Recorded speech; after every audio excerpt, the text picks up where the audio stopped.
නමෝ තස්ස භගවතු අරහතු සම්මා සම්බුද්දස්ස නමෝ තස්ස භගවතු අරහතු සම්මා සම්බුද්දස්ස නමෝ තස්ස භගවතු අරහතු සම්මා සම්බුද්දස්ස ධර්ම දේශනාවට සම්බන්ධ වෙන කාරණික පිටුතුනි අද දවසේ අපි මුදිත මහත්මයාත් සම්බන්ධ වෙනවා. එතුමා කැල්ගරි ප්‍රදේශයේ ඉඳලා සම්බන්ධ වෙන්නේ. අනිකුත් අය හැමදාම හම්බෙච්ච අය. ඉතින් ඒ නිසා අද දවසේ අපි තිබෙන්නේ අභිධර්ම දේශනාවේ 18 වෙනි දවස අද. අද දවසේ අපි කතා කරන්නේ මේ පටිච්චසමුප්පාදයේ දෙවන නිදානය සම්බන්ධව. අපි එදා පටිච්චසමුප්පාදය ගැන පටිච්චසමුප්පාදය ගැන ඔබ දන්නවා සුත්තන්තිකව. ඒ කියන්නේ සූත්‍රවල විදිහට අපි කතා කරන්නේ මේ අභිධර්මයට. එන වෙනසක් තියෙනවා නේද? සූත්‍රවල කියාගෙන යනවා අවිද්‍යාවෙන් සංස්කාර ඇති වෙනවා, සංස්කාර වලින් විඥානය ඇති වෙනවා, එහෙම කියන් යනවනේ. ඒතකොට අපි එදා කිව්වා වැදගත් කාරණා කීපයක්. අපිට මතකද නැහැ. අපි කියපු කාරණාවල පුළුවන් ඒකට බලන්න. අපි කිව්වා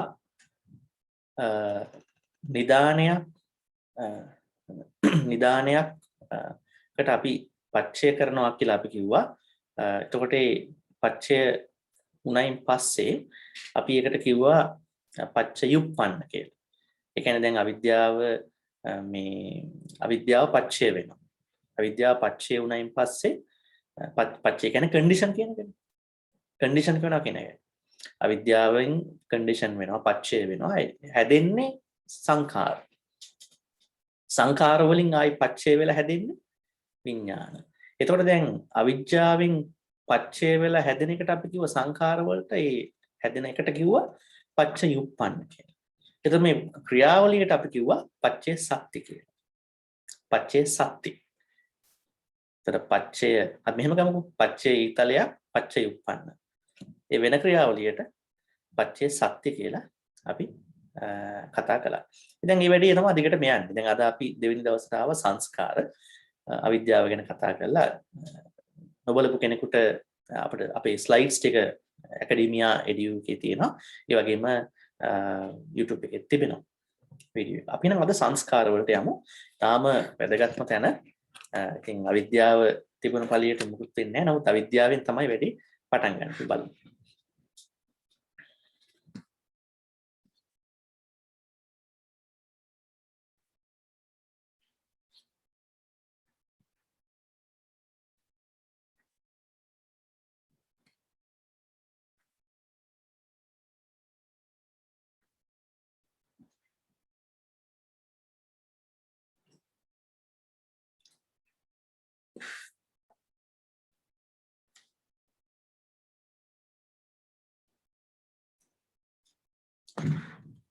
හොඳයි. පටිච්චසමුප්පාදේ සංස්කාර. අපි පාලියෙන් කියන්නේ සංඛාර කියලානේ.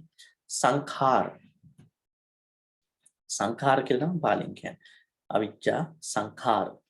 එතකොට දැන් ඔන්න අවිජ්ජාවෙන් පච්චය වෙලා අවිජ්ජාව පච්චය වෙලා සංඛාර හැදුණානේ. එහෙම නෙවෙයිනේ. අවිජ්ජාව පච්චය වෙලා සංඛාර හැදුණා. එහෙනම් සංඛාර එනම් මොකක්ද? පච්චයුප්පන්න ධර්මතාවය. පච්චයෙන් ඉපදිච්ච එකක්. දැන් මේ අභිධර්මයේ සංඛාර දිහා දැක්කම අභිධර්මයේ සහ සූත්‍රවල දැක්කම අපට පේන කාරණා දෙකක්. අපි සංඛාර වලට එමු ටිකක් පහුවෙලා අපි ඉස්සෙල්ලා බලමු මේ සංඛාර වැඩ කරන ක්‍රියාවලිය දිහා. පළවෙනි එක තමයි මේ සංස්කරණය. සංස්කරණය කියන්නේ මේ අර රූප வாහිනියේ ගුවන්විදුලි ඒවා නෙමෙයි. ඒවත් සංස්කරණය නෙමෙයි. සංස්කෘතිය වත් හැදෙන්නේ එහෙම නෙමෙයි. මේ හොඳින් හදා ගන්නවා. මේ හොඳින් එකට හදා ගන්නවා කියන එක. දැන් මෙතන කියන්නේ මේ සංඛාරවල අදහස් දෙකක් තිබෙනවා මේ මුළු ත්‍රිපිටකයේම එදිච්ච විදිහට. එකක් තමයි සංස්කරණය කිරීමේ ක්‍රියාවලිය. ඒක මේ චේතනාන්විතව කර්ම හදන තැන තමයි ඒක. දෙවෙනි එක සංකත බව. සංකත කියන්නේ සංස්කාර කියන අර සියලු සංස්කාරය අනිත්‍යයි කියනවා නේද? අන්න ඒක තමයි දෙවෙනි එකට යන්නේ. දැන් මේකේ දෙකක් තියෙනවා. එකක් තමයි ඇක්ටිව් ඇස්පෙක්ට් එක. දෙක passive aspect එක. මම මෙතන මේ ඉංග්‍රීසියෙන් දැම්මා මේ තේරුම් ගන්න the act of forming. form කරනවා. සංස්කරණය කරන වැඩේ කරනවා. දෙවෙනි එක තමයි සංකත බව. පටිච්චසමුප්පාදයෙන් පෙන්눔 කරන්නේ විශේෂයෙන්ම ඔය පළවෙනි එක තමයි ගොඩාක් කතා කරන්නේ පටිච්චසමුප්පාද. ඒ කියන්නේ අපි මේ සංස්කරණය වෙන්නේ ඇයි අවිද්‍යාවෙන්. දිගට කන්ඩිෂනින් වල යන්නේ ඇයි කියන එක තමයි කියන්නේ. අත වශයෙන්ම සංඛාර නිසා තමයි දැන් අවිද්‍යාව අපි ගත්තට සංස්කාර වලින් තමයි අපි කුසලය අකුසලය හදන්නේ අපි. නේ? අවිද්‍යාවෙන් මෝඩ වෙනවනේ. දැන් මම එදා කිව්ව හොඳ කාරණාවක්. මොකද්ද කිව්වේ? දැන් අපි අකුසල් කරනවනේ. සමහර ලාවට අකුසල් කරනවනේ. අකුසල් වෙනවනේ අපි අතින්. හරිය කවුරුරේ කලින් හරි අකුසල් කරන්න පුළුවන්. අකුසල් කරනකොට අපේ අපි ඇයි අකුසල් කරන්නේ? අපිට අවිද්‍යාව තියෙන නිසා. නේ? ඒ කියන්නේ යමක යථා ස්වરૂපය අපිට නොවැටහෙන චතුරාර්ය සත්‍යයේ යථා ස්වરૂපය අපිට නොවැටහෙන නිසා. ඒ වගේම අපි පින් කරනකොට කුසල් කරනකොට අපිට අපේ පිටිපස්සේ විද්‍යාවද අවිද්‍යාවද තියෙන්නේ. ඒ ඈතින් තියෙන අවිද්‍යාව. නමුත් අපි ඒ අවිද්‍යාව නැති කරාගෙන කුසලයට යන්න හදනවා. නමුත් සමහර කාණ්ඩ ඉන්නවනේ දැන් අපි හිතමු මොනවා හරි දෙයක් කළා තවත් සුගති ප්‍රාර්ථනා කරන කට්ටිය. ඒතර ඒකත් ඉතින් අවිද්‍යාවෙන් වෙන එකක්. මොකද එයාට සසර නිමක් කරන්න දහසක් නැහැ. අභිධර්මයට අනුව එහෙනම් එයා අවිද්‍යාවෙන්ම තමයි මේ කුසලයේ කරන්නේ එයා. එහෙනම් මේ අවිද්‍යාව අකුසලයට විතරක් නෙමෙයි. කුසලයේ කරනකොටත් බලපාන හැබැයි ඈතින් බලපාන්නේ. ළඟින් නෙමෙයි. අකුසලයට කෙලින්ම ළඟින්ම බලපාන. නමුත් කුසලයේ කරද්දී ඒකේ ඈත තියෙනවා. එතන අපිට තියෙනවා පොඩි වර්ණයක්. වැඩි අපි මේ කරන කුසලයේ කරගෙන නිවන් දකින්නවද? නැත්නම් කුසලයේ කරාගෙන සංසාරයට යනවද? අන්න කුසලයේ කරාගෙන සංසාරයට යනවා නම් ඕන අවිද්‍යාව තමයි හොඳටම එතන තියෙන්නේ. දැන් එහෙම ගත්තයින් පස්සේ දැන් අපිට පේනවා මේ සංඛාර කියන දෙවන නිදානේ පරිසම්පාදේ අර්ථ දෙකක් අපිට ගන්න පුළුවන්. පළවෙනි එක තමයි සංස්කරණය කිරීමේ ක්‍රියාව. කියන්නේ අපි මේ කුසල අකුසල හදන වැඩේ ප්‍රධාන වශයෙන් කරන්නේ සංඛාරවලදී. මොකද අවිද්‍යාවෙන් ගන්න අවිද්‍යාව නිසා මේ දෙකම කරන්නේ. ඊළඟට සංකත බව කියන්නේ මේ සියලුම ජීවි අජීවි වස්තු වල තිබෙන සංකත බව. ඒ කියන්නේ මොකක් හරි දෙයකින් නිර්මාණය වෙලා තියෙනවා. ඒ කියන්නේ මේ මොකද්ද මේ වක්‍රයෙන් කියන්නේ? මේ කියන්නේ පංචස්කන්ධයේ කතාවට තමයි යන්නේ. දැන් පංචස්කන්ධයේ තියෙන්නේ සංස්කරණය කරන ක්‍රියාවලියක්ද සංස්කරණය වෙච්ච ක්‍රියාවලියක්ද තියෙන්නේ. රූප වේදනා සංඥා සංකාර විඥාන වල සංකාර වල තියෙන්නේ සංස්කරණය කිරීමද සංස්කරණය වෙලා ඉවරද? දැන් මේ වෙනකොට සංස්කරණය වෙලා ඉවරයි. සංස්කරණය වෙලා ඉවරයි. අන්න ඒක තමයි මේ දෙවන අර්ථයට එන්නේ. having been formed කියන passive aspect. අන්න මේ දෙක අපි හිතේ තියාගෙන ඉස්සරහට යමු. දැන් මේකෙන් මට ඔබට කලින්ම කියන්න පුළුවන් පටිච්චසමුප්පාදය කියන්නේ මේකේ පළවෙනි අර්ථය. ඒක තමයි අපිට වැදගත් වෙන්නේ. සංසාරෙටම යන්නේ අන්න ඒක තමයි. ඒ සංසාරේ දැන් මේකේ පටලවා ගන්න එපා. සංසාරේ අපි ගමන් කරන්නේ පළවෙනි විශේෂම සංකාර ප්‍රධාන අදහසක් ඒකයි. නමුත් ඒ සංසාරේ ගමන් කරනකොට ඒ ජීවිතවල අපට සංකත තියෙන්නේ නේ. ඇඟ සංකතයක්, වස්තු සංකතයක්, අපි ළඟ ඉන්න අය සංකතයක් නේ. ඒ ඔක්කොම සංකතයිනේ. නමුත් අර සංස්කරණය කරාගෙන යන එක සංසාරය යන එක තමයි මේ පළවෙනි අදහස ප්‍රධාන අදහස සංඛාරවල. ඒ යනකොට එක එක ජීවිතවල සංකත තමයි තියෙන්නේ. හැදිච්ච දේවල්. සංස්කරණය වීමෙන් හැදිච්ච දේවල් තමයි අපි අත්විඳින්නේ. අපි මේ වචන පොඩ්ඩක් අපි විස්තර කරගමු ටිකක් ගැඹුරු කියලා හිතනවා නම් දැන් මේ දෙකෙන් පටිච්ච සමුප්පාදයට අදාළ සංඛාර කියන්නේ ওই පළවෙනි එක මම දැන් කලින් කිව්වනේ සංස්කරණය කිරීමේ ක්‍රියාවලිය. ඒක කර්මයට කෙලින්ම සම්බන්ධයි. අපි සංස්කරණය කරාගෙන යන්නේ කුසල් අකුසල් තව තියෙන එකක්. ආනිඤ්ඤාභි සංඛාර. අපි කියන පුඤ්ඤාභි සංඛාර කියන කුසල් වලට අපුඤ්ඤාභි සංඛාර කියනවා කුසල් වලට. ඒ වගේම ආනිඤ්ඤාභි සංඛාර ඔය රූපාවචර අරූපාවචර බ්‍රහ්ම ලෝක වලින් කට්ටිය ඒ කට්ටියත් කුසල් කරනවානේ. ඒගොල්ලෝ කුසල් කරනවානේ. අනේ ඒවා එතකොට ඒවත් පැටෙන්නේ කර්ම ගණයට. ඒතර එහෙනම් මේ පළවෙනි එක තමයි එකෙන් කියන්නේ. මෙහි අන්තර්ගත වෙන වස්තු විශ්ය අනේකයි. දැන් මොකද මේක කියන්නේ? දැන් අභිධර්මයේ කියන්නේ දැන් ගොඩක් අය මේ සූත්‍ර පිටකෙන් ගන්නේ වැඩේනේ. කුසලයේ අකුසලයේ වැඩි. නමුත් අභිධර්මයේ කියන්නේ මේ චේතනාව. අභිධර්මයේ මේ පරිසමුප්පාදයට අදාළ මේ සංස්කරණය කිරීමේ ක්‍රියාවලියේදී ගන්නේ චේතනාවන් ටිකක්. චේතනා තියෙන යම් ප්‍රමාණයක්. අන්නේ ටික තමයි කෙලින්ම ගන්නෙ සංඛාර කියලා.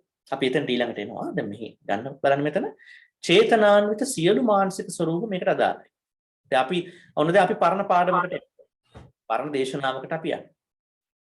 පදේ දේශනාව ඒ දේශනාව තමයි දැන් අභිධර්මයට අනුව ගත්තොත් ආභිධර්මිකව කියන්නේ අභිධර්මයට අනුව ගත්තොත් චෛතසික කීයක් තියෙනවද? චෛතසික කීයක් තියෙනවද අභිධර්මයේ? අපි දැන් කතා කරා අපේ මම හිතන පරණ පාඩම. චෛතසික කීයක් තියෙනවද? මට දැන් යන්නේ නැත්තම් මේක තේරෙන්නේ නැත්තම් මට යන්න වෙනවා දැන්. 52ක් තියෙනවා. 52ක් තියෙනවා. මම මෙතෙන්ට යනවා පොඩ්ඩක් පෙන්නන්නත් එක්ක. ස්ලයිඩ්ස් දාපු තැන තියෙනවනේ. එතන ගියොත් පොඩ්ඩක් පෙන්නන්නත් එක්ක කට්ටියට.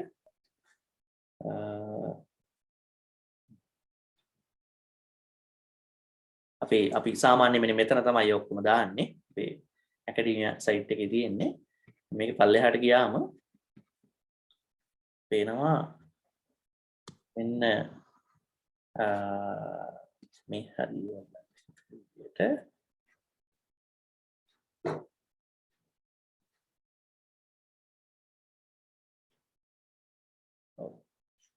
මේ හරිය මෙන්න මේකේ සබ්බචිත්ත සාධාරණ කියන ස්ලයිඩ් මම හිතන්නේ ඒ දේශනාවේ තමයි ඒවත් ඇති.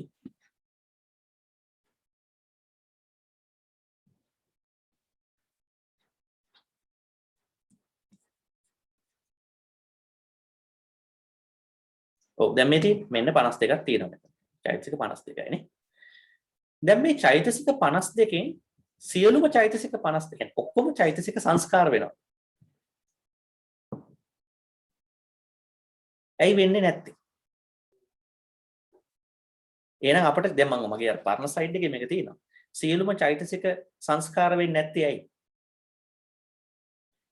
දැන් මෙතන අකුසල 14යි සෝබන 25යි හොඳ ඒවා 25යි නරක ඒවා 14යි හොඳ නරක දෙකම තියෙනවා 13යි. මේකේ තියෙනවා මෙන්න මේ අර හොඳ නරක දෙකම නියුට්‍රල් ලෙවල් එකේ තියෙනවා. හොඳ නරක දෙකම කුසල අකුසල දෙකම තියෙන චෛතසික ගොඩේ 13 මෙතන තිබෙනවා වේදනාවයි සංඥාවයි. අපි ඒ දෙක ගන්නෙ නෑ සංස්කාර වලට. මේ දෙක වෙනම දුවන්නේ අතට. වෙනම ගාමක වශයෙන් ගමන් කරන්නේ. එතකොට සංඥා වේදනා දෙක හැරුණම අනෙකුත් සියලු චෛතසික. ඒතර 50ක් තියෙනවා. අපි ඒ ඔක්කොම ගන්නෙ මොනවා කියලාද? සංස්කාර කියලා අභිධර්මයට අනුව. එහෙනම් අභිධර්මයේ සංස්කාර කීයක් තිබෙනවද? 50ක් තිබෙනවා. වන්තේ පොඩි ප්‍රශ්නයක් තියෙනවා මට. වන්තේ කිව්ව නේද දැන් බ්‍රහ්ම ලෝකවල තියෙනවා බ්‍රහ්ම ලෝක 4ක් එකේ හිතක් නැහැ කයක් නැහැ. එතකොට ඒකේ කොහොමද අකුසල් කරන්නේ? ඒගොල්ලෝ කොහොමද එතන අකුසල් හා කුසල් කරන්නේ? මනසක් නැත්තම්. නෑ එතන කිව්වේ මේ හිත නෑ. කයක් තියෙනවා රූපාවචර ලෝකයක් නේ. අසඤ්ඤ සත්‍යය කියන්නේ. ඒකේ අනිත් පැත්තක් තියෙනවනේ හිත නෑ කය තියෙනවා. කය නැතුව හිත නෑ කයක් තියෙන එකක් තියෙනවනේ. ඔක දෙකක් තියෙනවා. මෙහෙමයි දැන් රූපාවචර කියලා 4ක් තියෙනවා. ඔව්. ඒතකොට දැන් අපි පැහැදිලි කරගමුකෝ. දැන් රූපාවචර බ්‍රහ්ම ලෝක 16 ගන්න රූපයක් තියෙනවා. නමුත් එහි එක බ්‍රහ්ම ලෝකයක් තිබෙනවා අසඤ්ඤ සත්‍යය කියලා. මේකට පොඩ්ඩක් අතිරේක කාරණාවක් අපි පස්සේ කතා කරමු. දැන් පොඩි උත්තරයක් දෙන්න. ඒකේ ඒ අසඤ්ඤ සත්‍යය කියන බ්‍රහ්ම ලෝකයේ දැන් අපි හිතමුකෝ රූපාවචර කට්ටියට විශේෂයෙන්ම රූපයක් තිබෙනවා. ඒ වගේම මේගොල්ලන්ට සිතකුත් තිබෙනවා. නමුත් ඒක මේ යම්කිසි සටල් මට්ටමේ තියෙන හිතක්. නමුත් අසඤ්ඤ සත්‍යයේ කට්ටියට සංඥාව නැහැ කියලා කියනවා. සංඥාව නැහැ කියන්නේ ඒගොල්ලන්ට සිත් නැහැ. කවදා හරි ඒගොල්ලන්ට හිතන්න ගත්තම ඔන්න චුත වෙලා මේ නැති වෙලා වෙන කොහෙර උපදිනවා. මොකද ඒගොල්ලෝ මෙහි භාවනා කළා මෙහි ඔය රූපාවචර ධාන වඩාගෙන ඉන්නකොට ඒගොල්ලෝ හිතනවලු හැම වෙලාවෙම මේ දුකට හේතුව සෆරින් එකට හේතුව සංඥාව කියලා. එම නිසා තමයි මැරිලා දැන් අනිත් අයත් ඒ රූපාවචර ධාන වැඩුවට ඒගොල්ලෝ එහෙම හිතන්නේ නැහැ විශේෂයෙන්. ඒතර එයාලා මරුණම අර රූපාවචර විශේෂ රූපාවචර බ්‍රහ්ම ලෝකයක් වන අසඤ්ඤ සත්‍යයේ උපදිනවා. එයාලගේ මේ හිත කියන පාර්ශ්වය වැඩ කරන්නේ නැහැ. මම එදා ඔක කිව්වා හිත නැතුව වුණත් රහතන් වහන්සේ කෙනෙකුට විශේෂයෙන්ම නිරෝධ සමාපත්තියටපත් වුණාම මේ සංඥාවයි වේදනාවයි සස්පෙන්ඩ් කරලා සතියක් ඉන්න පුළුවන්. ඒතර එහෙම ගත්තම ඒ වගේ අසඤ්ඤ සත්‍ය වගේ තැනක ඉන්න කෙනෙකුට එහෙම බැරි කමක් නැහැ. ඒතර ඔන්න ඒක එක පැත්තක්. දැන් අරූපාවචර කියන හතරේ රූපයක් නැහැ. ඔව්. රූපයක් නැහැ කියන්නේ රූපයක් නැහැම නෙමෙයි. යම් කිසිස් මේ මොකද රූපයකින් තොරව මේ අපි කියනවානේ සත්‍යයකට ඉන්න බෑ කියලා. සත්‍යයකට තියෙනවා. නමුත් ඒගොල්ලන්ගේ දැන් අපි කියනවානේ මේ බ්‍රහ්ම ලෝකවල ඉන්න කට්ටිය ඔක්කොගෙම චක්කුසෝත විතරයි වැඩ කරන්නේ. අනිත්‍ය වැඩ කරන්නේ නැහැ කියලා. අපි එදා ওই රූප පාඩමෙත් කිව්වා ඒක. ඒගොල්ලන්ගේ මේ නාසය දිව ශරීරය ප්‍රබල නැහැ. මොකද එහෙම වුණොත් මනුස්ස ලෝකේ වගේ එකක් ඒක. ආහාර පාන ගන්න ඕන, කැම මේන්ටේන් කරන්න ඕන ඒ වගේ. එතකොට අරූපාවචර කට්ටියගේ තියෙන්නේ ඒගොල්ලන්ගේ රූපයක් නැහැ. නමුත් සිත යම් ප්‍රමාණයකට තියෙනවා. ওই දෙක තමයි ඔය කියන්නේ කවි. නේද? ඔව්. එතකොට රූපයක් නැති වුණාම ඒගොල්ලන්ගේ හිත විතරයි තියෙන්නේ. වන්ත. එතකොට එක්සිස්ට් වෙන්න පුළුවන් වැඩ කරන්නේ. ඔව්. ෆිසිකලි එක්සිස්ට් වෙන්න පුළුවන්ද?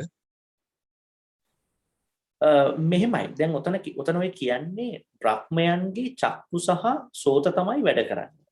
ඔව්. හැම බ්‍රහ්මයන්ගෙම හොඳටම වැඩ කරන්නේ ඒ දෙක. නමුත් දැන් අරූපාවචර කට්ටියගේ තියෙන විශේෂත්වය තමයි ඒගොල්ලන්ගේ රූපය අර රූපාවචර බ්‍රහ්මයට වඩා අඩුයි. ඇත්ත වශයෙන්ම. එහෙම නෑ. ඒ අයට සාපේක්ෂව. යක් මනුෂ්‍යයන් සාපේක්ෂව. ඔව්. සාපේක්ෂතාවයක් තියෙනවා එතන. සාපේක්ෂව ඒගොල්ලන්ට සාපේක්ෂව තමයි අරූපාවචර කට්ටිය ගන්න.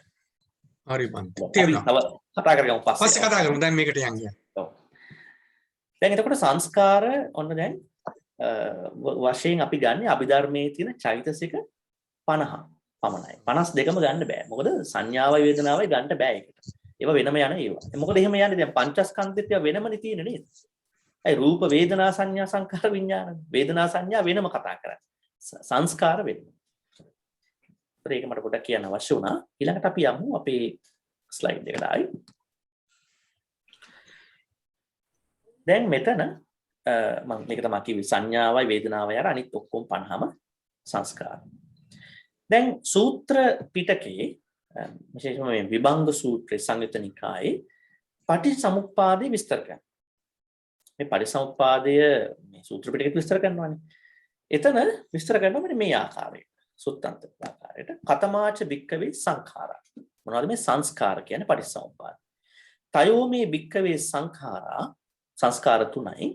කාය සංඛාරෝ, වචී සංඛාරෝ, චිත්ත සංඛාරෝ. මේ උච්චන්ති භික්කවේ සංඛාර. එහෙනම් සංස්කාර කියන්නේ කාය සංස්කාර, වචී සංස්කාර, චිත්ත සංස්කාර. සංයුත්ත නිකායේ 12:2 12 වෙනි වර්ගයේ දෙවෙනි සූත්‍රය විභංග සූත්‍රය. දැන් මෙතන මොකද්ද මේ කියන්නේ? මම මේ පරිවර්තනය කරේ නැහැ. මම කියන්නම්. මේකෙන් කියන්නේ කය මුල් වෙලා කරන සංස්කාර, වචනය මුල් වෙලා කරන සංස්කාර, චිත්ත මුල් වෙලා කරන සංස්කාර. මෙන්න මෙතන අපිට තව හොඳ වචනයක් තියෙනවා චිත්ත. ඇයි මේ පාළියේ සිත කය වචනය විස්තර කරන තැන්වල මේ සිතට මනෝ කියන එක දාන්නේ නැත්තේ. එතන ඒ විග්‍රහයේදී. මොකද මනෝ කියන්නේ මේ ජීවිතයේ විග්‍රහයක්. නමුත් චිත්ත තමයි අපි දැන් අපට ගැටලු වෙලා තියෙන චිත්ත කියන්නේ. දැන් සතිපට්ඨාන සූත්‍රෙත් කියනවානේ මනෝ මොකද්ද කියන්නේ? අපි කියන්නේ නෑනේ මේ මොකද්ද කායානුපස්සනා, වේදනානුපස්සනා, මනෝඅනුපස්සනා කියලා කියන්නේ නෑ නේද? අපි කියන්නේ චිත්තානුපස්සනා. මොකද ඔය චිත්ත තමයි අපට ප්‍රශ්නේ තියෙන්නේ. සරාග සිත් නේද? සදෝෂ සිත් එහෙම කියන්නේ. විතරාග සිත්, විත දෝෂ සිත්. මේක අලුත් තැනක් හිතන්න. මනස කියන එක කියන මේ ඉන්ද්‍රිය ඇතුලේ තියෙන චිත්ත තමයි අපට ගැටලු තියෙන්නේ. එහෙනම් සංස්කාර කියලා සූත්‍ර පිටකේ සොත්තන්තිකව ගත්තොත් පරිසම්පාදයේ සම්බන්ධයෙන් කියන්නේ කාය සංස්කාර, වචී සංස්කාර සහ චිත්ත සංස්කාර. එතකොට මේක තමයි අපිට තියෙන ප්‍රධාන විග්‍රහය සූත්‍ර පිටකේ. දැන් මෙතන අපි කාය සංස්කාර කියලා ගත්තොත් දැන් තවත් එක සූත්‍රයකට අපිට යන්න වෙනවා. ඒ චූල වේදල්ල කියන සූත්‍රය මජ්ක්‍ධිම නිකායේ. ඒක තමයි කියන්නේ කාය සංස්කාර කියන්නේ මේ ආශ්වාස ප්‍රශ්වාස. වචී සංඛාර කියන්නේ විතක්ක විචාර චිත්ත සංඛාර කියන්නේ සංඥා වේදනා. අන්න බලන්නකෝ ඒක. එදා ඒක ඇතුලේ තියෙනවා ඒක. ඒක විග්‍රහයක් තියෙනවා. ඉතින් මේක කියන්න ගියාම ටිකක් ෆිලොසොෆි පැත්තට යනවා. මොකද දැන් කෙනෙක් කල්පනා කරයි ඇයි මේ කාය සංස්කාර කියන්නේ කාය සංස්කාර වලට ආශ්වාස ප්‍රශ්වාස ගන්න. දැන් ගොඩක් අය සතිපට්ඨාන සූත්‍රයට අනුව සතිපට්ඨාන වඩනකොට ඒකේ තියෙනවානේ කායानुපස්සනාවේ ආශ්වාස ප්‍රශ්වාස. ගොඩක් අයට මම දැන් හිතනවාද කියලා කොහොමද මේක මේ කුසල අකුසල වලට සම්බන්ධ වෙන්නේ කියලා. එහෙම සැකයක් නෙමෙයි. ආනාපාන සතියේ තියෙනවානේ ආශ්වාස ප්‍රශ්වාසයේ ආනාපාන සතිය. දැන් මේක නිකන් හුස්ම දිහා බලන් හිටියාම කොහොමද මේ කුසල් නිර්මාණය වෙන්නේ? කොහොමද චිත්ත සංවර්ධනයක් වෙන්නේ? බුදුහාමුදුරු පෙන්눔 කරනකට හේතුව තමයි දැන් ඒක අපි ඉංග්‍රීසියෙන් කිව්වොත් the more you refine your breath the calmer you are. දැන් අපිට කේන්ති ගියා. අපිට වෙනත් අකුසලයක් අපේ හිතේ වැඩ ගන්නකොට මොකද්ද මුලින්ම අපිට වෙන්නේ? අපේ මේ ආශ්වාස ප්‍රශ්වාසය තමයි අපිට දැනගන්න තියෙන තැන. අපි පෆින් වෙනවා, අපි අවිධිමත් අපේ ආශ්වාස පික්මන්ට උස්ම ගන්නවා, ඊළඟ ඉක්මනට උස්ම පහළ දානවා. ඒක ඉරකියුල අවිධිමත් ගති වැඩි. ඒතර බුදුහාමුදුරුවෝ එතන තමයි ඔය කියන්නේ. ඒ කියන්නේ ආනාපාන සතියේ හුස්ම දිහා නිරීක්ෂණය කරන්න කියන්නේ. හුස්ම බලෙන් ගන්න නැහැ නේ. හුස්ම දිහා නිරීක්ෂණය කරන්න කියලා කියන්නේ එතන තමයි මේ අකුසල් හදන තැන හොයාගන්න පුළුවන්. ඒ නිසා අපිට තියෙන්නේ මේ හුස්ම රිෆයින් කරන එක. බොහොම සාමාන්‍ය කරණයක් කරන එක. බොහොම ශාන්ත කරණයක් කරන එක. එතකොට අර කේන්තිය අහු බව දැන් කේන්තිය කියන එක විවිධාකාරයෙන් විග්‍රහ කරනවා. වෙනත් අකුසල් විවිධාකාරයෙන් විග්‍රහ කරනවා. නමුත් Tamanට දැනෙනවා හුස්ම වල අවුලක් වෙලා වෙන්නේ යනවා. දැන් ඔන්න අකුසලයක් හැදෙන්න හදන්නේ කියලා. අකුසලයකට යන්න හදන්නේ. අන්න ඒ වගේ. ඒ නිසා මේ කාය සංස්කාර කියලා සූත්‍ර පිටකේ කියන්නේ සංස්කාර යටතේ ආශ්වාස ප්‍රශ්වාස හරහා තිබෙන සියලු කටයුතු. ඊළඟ වචී සංඛාර කියලා කියන්නේ විතක්ක ਵਿਚාර. අපි දන්නවා ධර්මයේ වචන හැදෙන්නේ විතක්ක වලින් සහ ਵਿਚාර. පස්සේ කතා කරමු. චිත්ත සංඛාර කියන්නේ සංඥා සහ වේදනා. ඒක ටිකක් වෙනත් විග්‍රහයක්. නමුත් මතක තියාගන්න සූත්‍ර පිටකේ දානෝ සංස්කාර කියන්නේ කාය සංකාර, වචී සංකාර, චිත්ත සංකාර. වෙනත් කෙනෙකුට මෙතන අදහසක් එන්න පුළුවන්. මේ කාය සංකාර කියන්නේ මේ ඇඟෙන් කරන වැඩ කියලා. යන්නේ පේනවා. ඇඟෙන් කරන වැඩ කියලා හිතෙන්න පුළුවන්. ඊළඟ වචී සංකාර කියලා කියන්නේ කතා කරන වචන කියලා හිතන්නත් පුළුවන්. චිත්ත සංකාර කියලා කියන්නේ මනසෙන් සිතිවිලි කියලා හිතන්න පුළුවන්. අපි බලමු ඉස්සරහට ගිහිල්ලා අපි තම අභිධර්මයට ආවේ නැහැ. ඔන්න මෙන්න මේක තමයි අභිධර්මයට අනුව සංඛාර කියලා හරියටම කියන්නේ. මේ අභිධර්මයට අනුව සංස්කාර කියලා කියන්නේ චේතනාවන් 29ක්. මොනවද? අභිධර්මයට අනුව සංස්කාර කියලා කියන්නේ චේතනාවන් 29ක්. මොනවද මේ චේතනාව කියන්නේ? කෙනෙක් කියන්න බලන්න චේතනාව කියන්නේ මොකද්ද කියලා?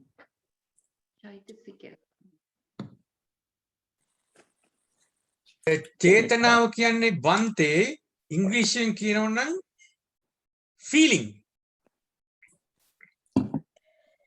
මට සිංහල මට දන්නේ නැහැ.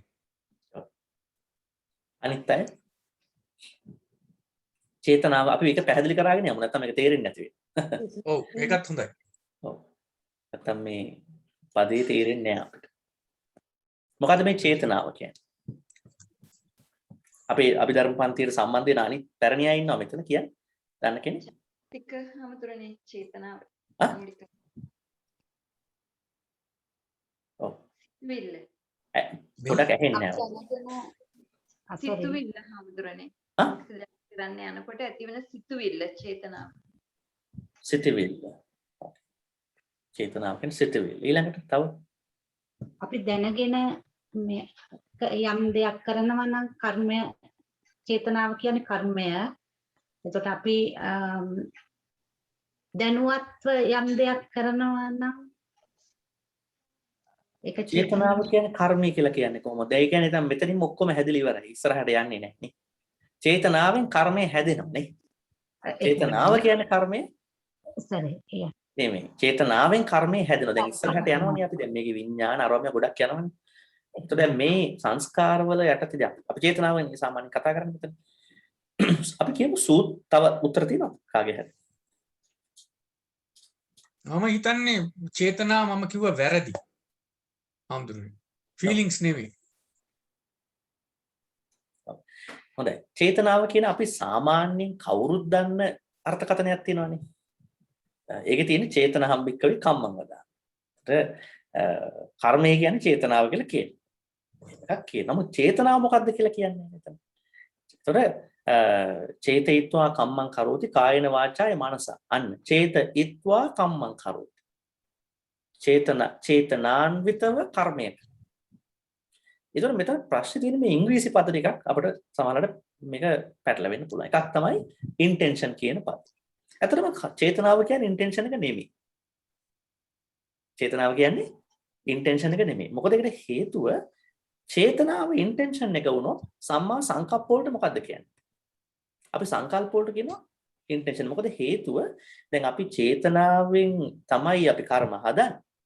නමුත් අපිට සංකල්පයක් හදාගන්නත් ඕන. කියන්නේ චේතනය වෙන අවස්ථාවේ සංකල්පයක් හැදෙන්නත් ඕන. අව්‍යාපාද, අවිහිංසා, නෙක්ඛම්ම කියලා. අපි ඒකට සාමාන්‍යයෙන් කියන්නේ intention කියලා අපි කියන්නේ සංකප්පයට. නමුත් ඉතින් මම ඔය මේ මෑතක කරපු මේ ඉන්ටර්විව් එකකදී මේ සම්බන්ධව ඉන්න දැනට ඉන්න ඉතාම ප්‍රධානම මේ ස්කෝලර් ප්‍රොෆෙසර් පීටර් හාවේ කේම්බ්‍රිජ් විශ්වවිද්‍යාලයේ ඔහුගේ අදහස නම් මේක right resolve වගේ අදහසක්. නමුත් මේක ටිකක් ඇකඩමිකලි වචනයක්. මේක මෙතෙන්ට එකපාරට අපිට ගන්න බෑ. එයා කියන්නේ මෙතන intention දාන්න බෑ මේකට. මේක ඇවිල්ලා volition වගේ පදයක් දාන්න. අපි ඉංග්‍රීසි පදත් එක්ක ගැටෙනව නෙමෙයි. දැන් චේතනාවෙන් අදහස් කරන්නේ තමන් යම්කිසි සවිඥානික බවක් ඇතුව තමන් යම්කිසි දෙයක් දැනගෙන කරනවා කියන එකයි. අන්න දැනගෙන යමක් කරන එකයි. දැන් ඕක අපිට වෙනත් පදවලක් තියෙනවා. සම්පජාන මුසාවා. දැනගෙන බොරු කියනවා කියන්නේ. එහෙම සමහර කට්ටිය ඉන්නවා දැනගෙන බොරු කියන අය. නොදැනගෙන බොරු කියන අයත් තියෙනවා. ඒ දැන ගැනීම කියන්නේ. එනම් මේ චේතනාවේ සාමාන්‍ය අදහස තමයි දැනගෙන යම්කිසි කාර්යයක නියුක්ත වෙනවා. දැනගෙන. ඒතර මොනවද දැනගෙනද? එහි තිබෙන කුසල් පැත්ත සහ අකුසල් පැත්ත දැනගෙන. එතකොට සමහර අය ඉන්නවා නොදැනගෙන කරනවානේ. එහෙමත් අය ඉන්නවා නේද? දැන් නොදැන අකුසල් කරන අය ඉන්න පුළුවන්. ඒ වගේම නොදැන කුසල් කරන අයත් ඉන්න පුළුවන් නේ. දැනගෙන කුසල් කරන අයත් ඉන්නවා, නොදැනගෙන කුසල් කරන අයත් ඉන්නවා. දැනගෙන අකුසල් කරන අයත් ඉන්නවා, නොදැනගෙන අකුසල් කරන අයත් ඉන්නවා. මේ දැනගන්නවා කියන එක තමයි අපිට මෙතන වැදගත්. අපි ඔය පජානාති කියන පදයක් කියන්නේ සතිපට්ඨාන සූත්‍රයේ ඕකයි. චේතනාව කියන්නේ දැනගෙන යමක් කරනවා. මේක අභිධර්මයේ තවත් විස්තර කරනවා චිත්ත වීතිවල. චිත්ත වීතිවල යාලා අභිධර්මික අය විස්තර කරනවා. සරුවඥන් වහන්සේ කියලා ගත්තොත් ඒගොල්ලෝ කියනවා තවත් පාලි පදයක් තියෙනවා මේක ගැඹුරින් තේරුම් ගන්න. ජවන චිත්තය කියන.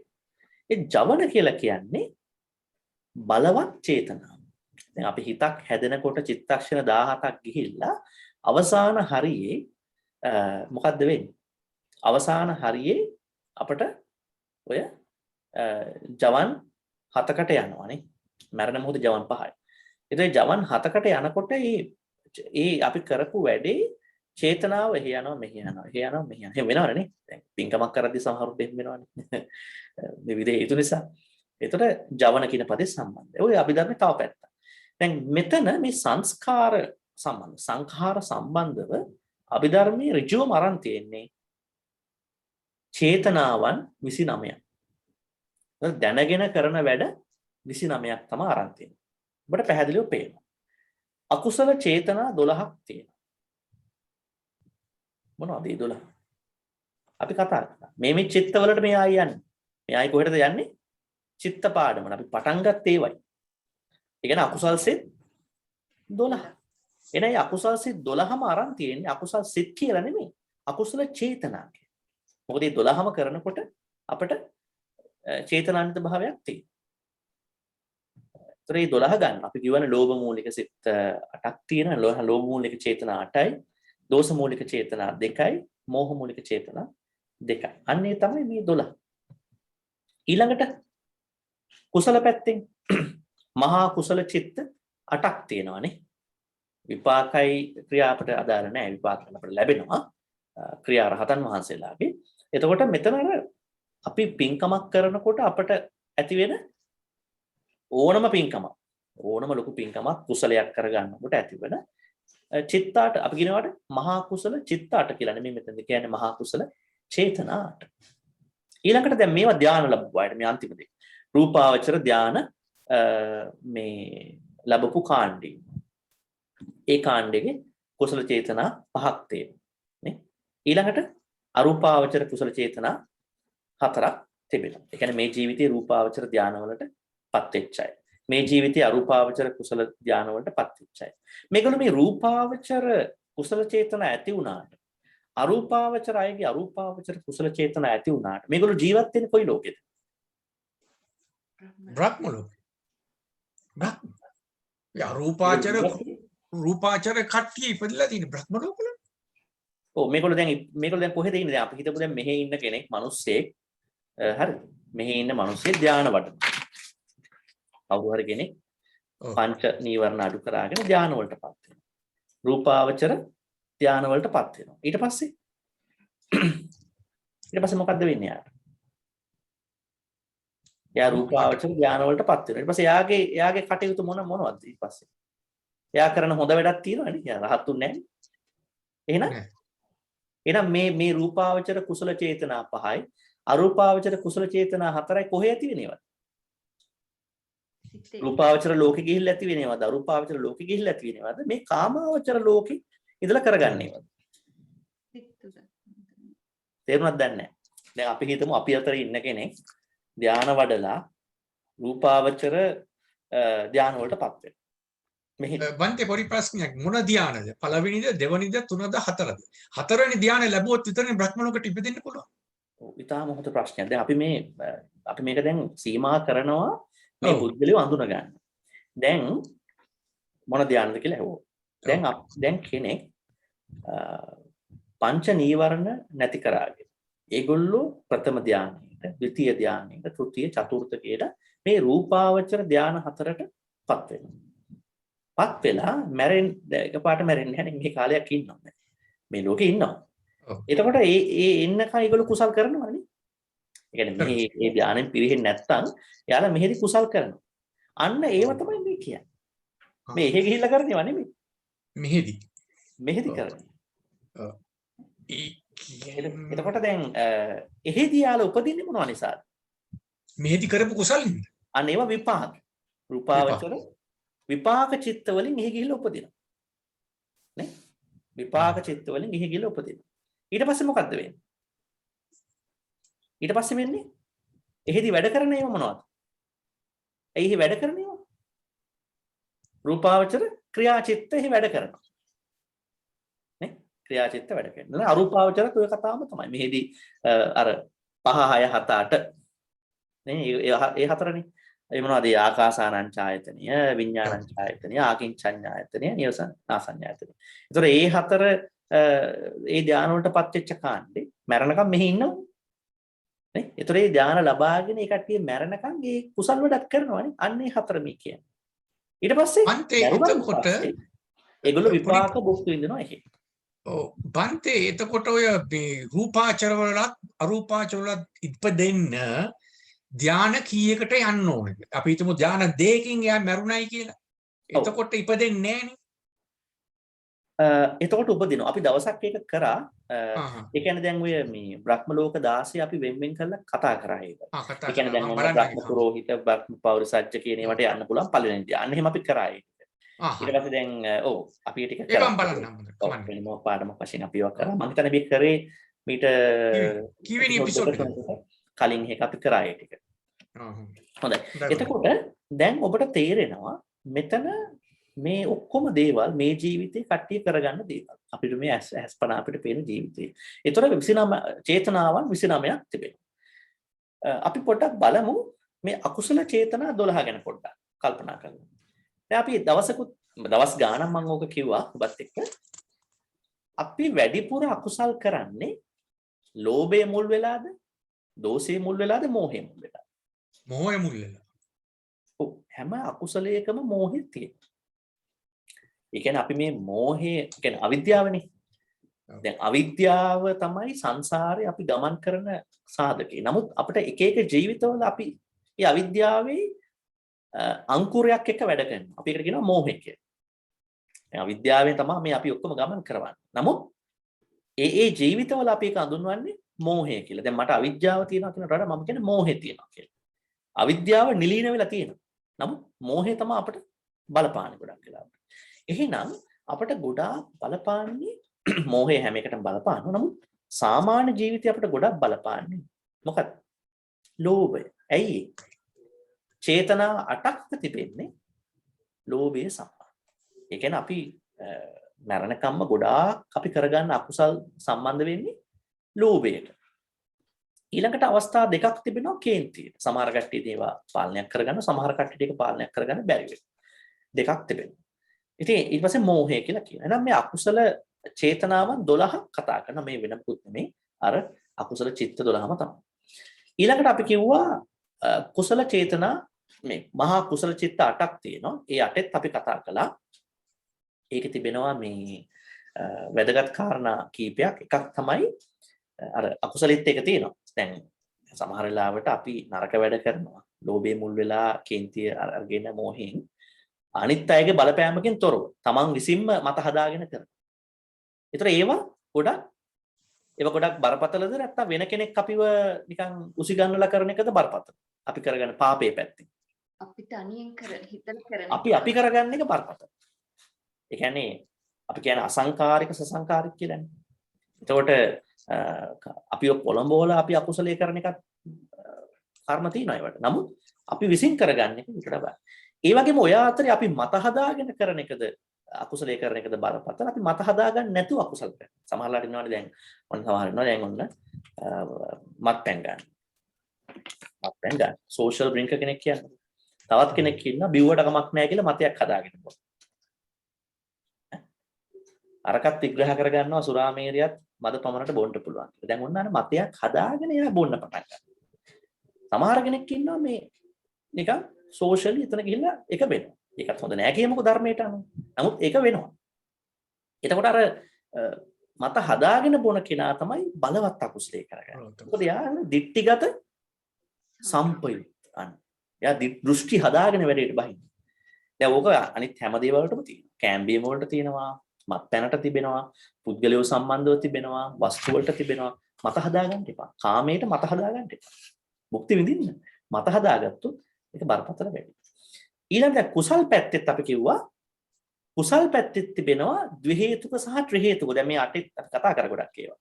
මේ 8ත් විවිධ අය මේ 8ක් තියෙන එකනේ. දැන් සමහරු ඉන්නවලු කුසලයක් පිනක් කරගන්නේ තවත් කෙනෙක්ගේ බලපෑම. සමහරු ඉන්නවා යාම කල්පනා කරලා කරනවා. ඒක හුඟක් හොඳයි.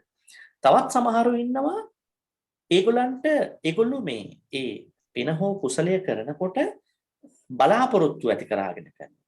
විශේෂ බලාපොරොත්තු. එතකොට යාගේ දිට්ඨිගත මේ මොකද්ද වෙන්නේ එතන? අපි වචනයක් කිව්වා. ඥාන විප්‍රයුක්ත වෙනවා. හරි? ප්‍රඥාව නැතුව තමයි වැඩි කරන්නේ. ඒ කියන්නේ අලෝභය සහ අදෝසී මුල් කරගෙන මේ පින්කම කරන්නේ. ගොඩක් අය ඉන්නේ එහෙමයි නේද? නිකන් මොනවා හරි ඔලුවට එනවනේ. මේක කරලා ඊළඟ ආත්ම මට මෙහෙම වෙන්න කියලා. ඒක ඉතින් කරන්න දෙයක් නැහැ. ඒකදී අපි හිත හදාගත්ත විදිය නේ. 아무තු දෙයක් නෙමෙයි. එක එක අයගේ හිත හදාගෙන තියෙන මට්ටම තමයි ඒකෙන් කියන්නේ. බලෙන් ඕක අපිට හදන්න බෑ.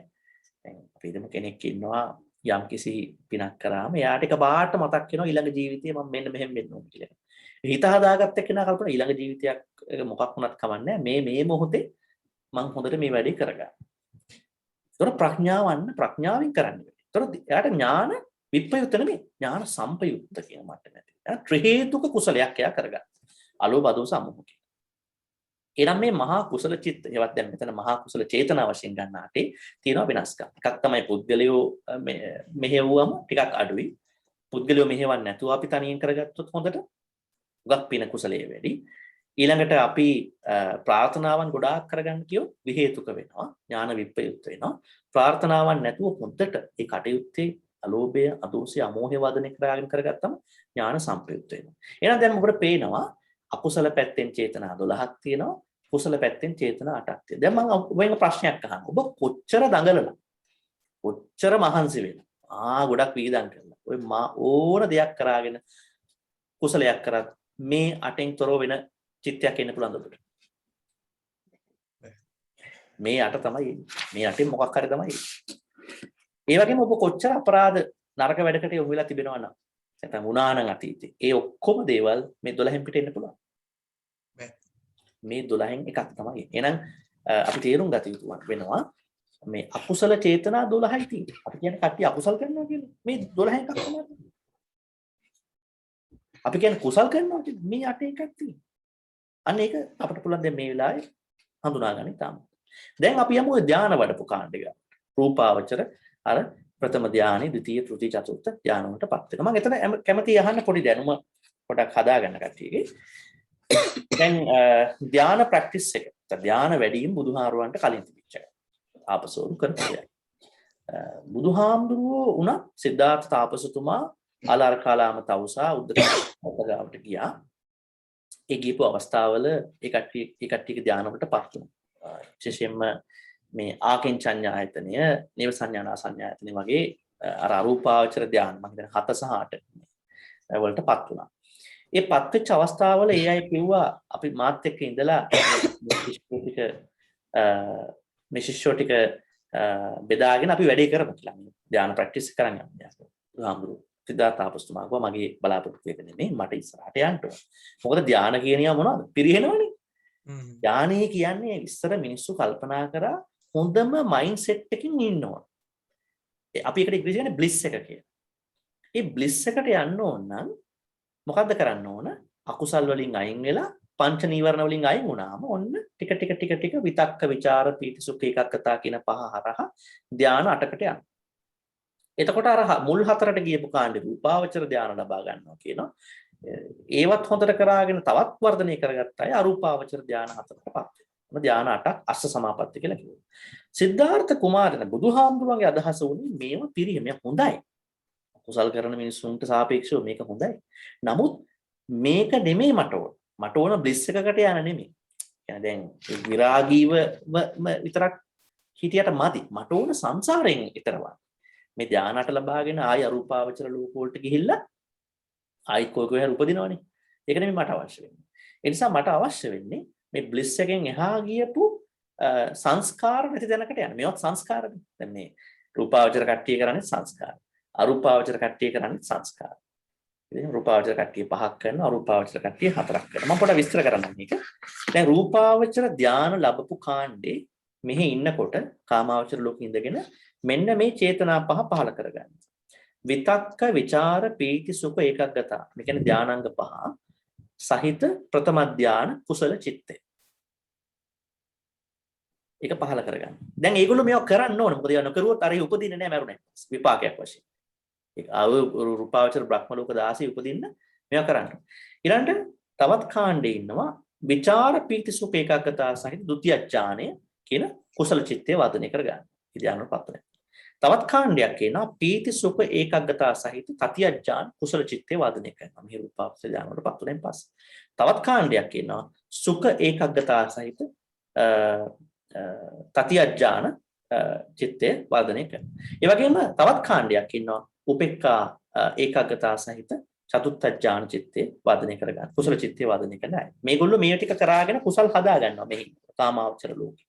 මරුණයින් පස්සේ ඒගොල්ලෝ විපාක චිත්ත හදා ගන්නවා අර ගිහිල්ලා. අර 16 ගිහිල්ලා. ඒ අනුපදින්නේ හේ ගිහිල්ලා. ඊළඟට අරූපාවචර මෙතන 4ක් කියනවනේ. දැන් මෙහි කාමාවචර ලෝකේ කවුරු හරි ඉඳගෙන අරූපාවචර ධාන වලටපත් වුණාම ඒ ධාන වලටපත් වෙච්ච මොහොතෙන් පස්සේ ඉඳලා ඒ කට්ටිය කරන්නේ අරූපාවචර කුසල ක්‍රියා.